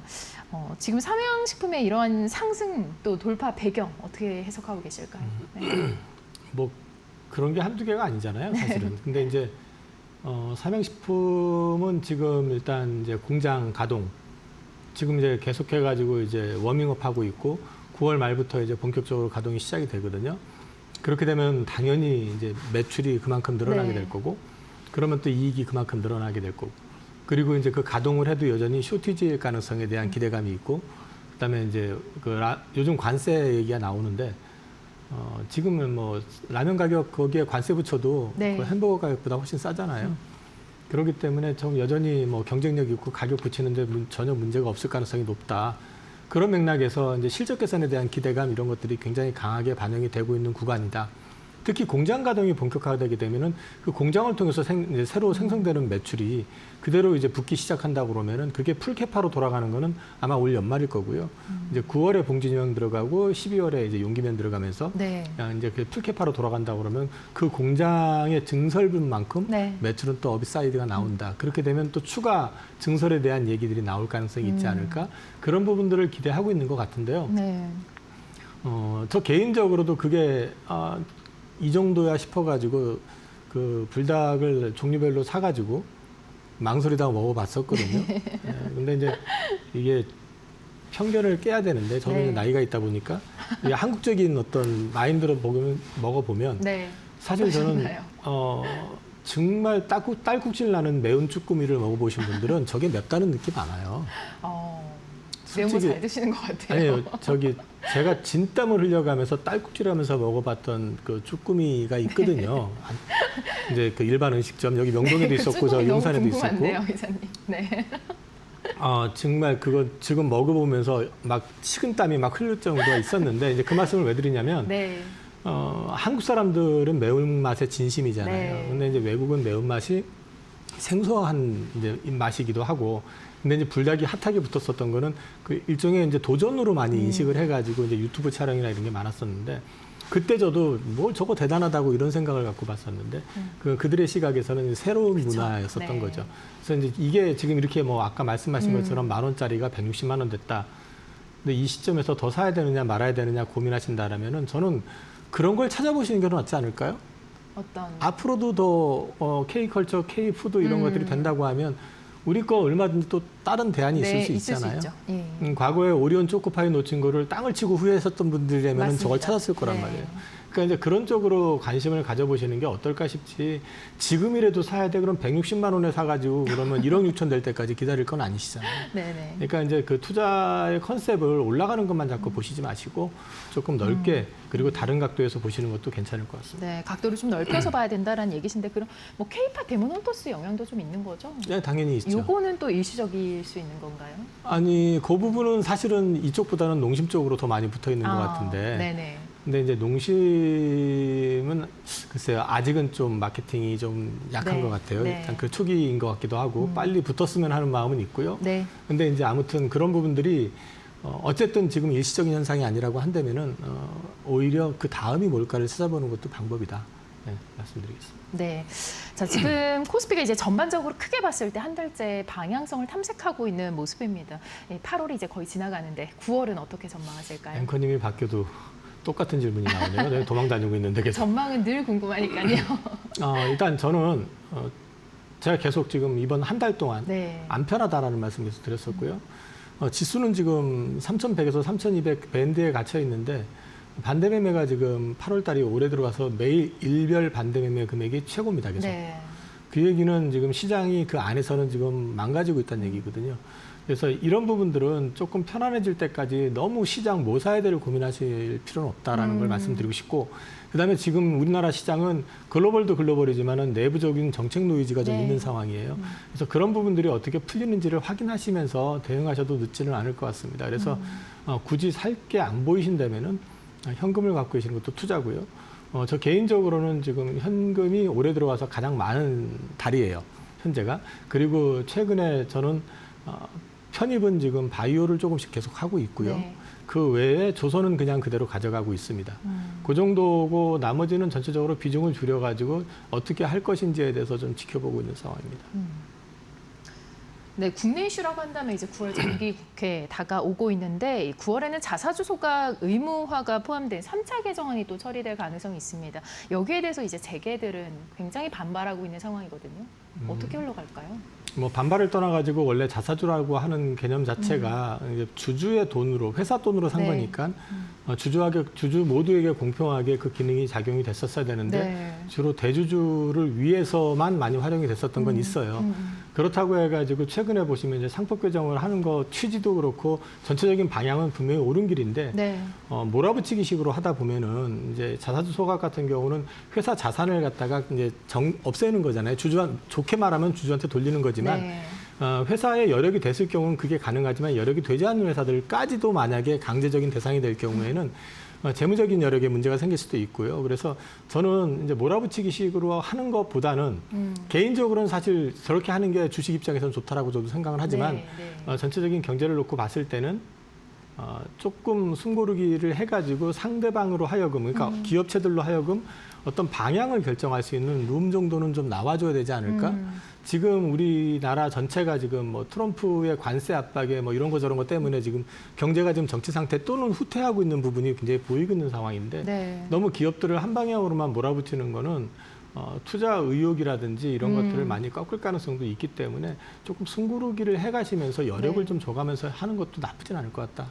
그 정도 말씀드리고 싶습니다. 네, 숨고르기가 필요하다라는 얘기신 것 같습니다. 자, 오늘 정말 다양한 이슈들 섹터를 나눠서 좀 들어봤는데요. 오늘 이영훈 IM증권 서울금융센터 이사와 함께했습니다. 좋은 말씀 고맙습니다.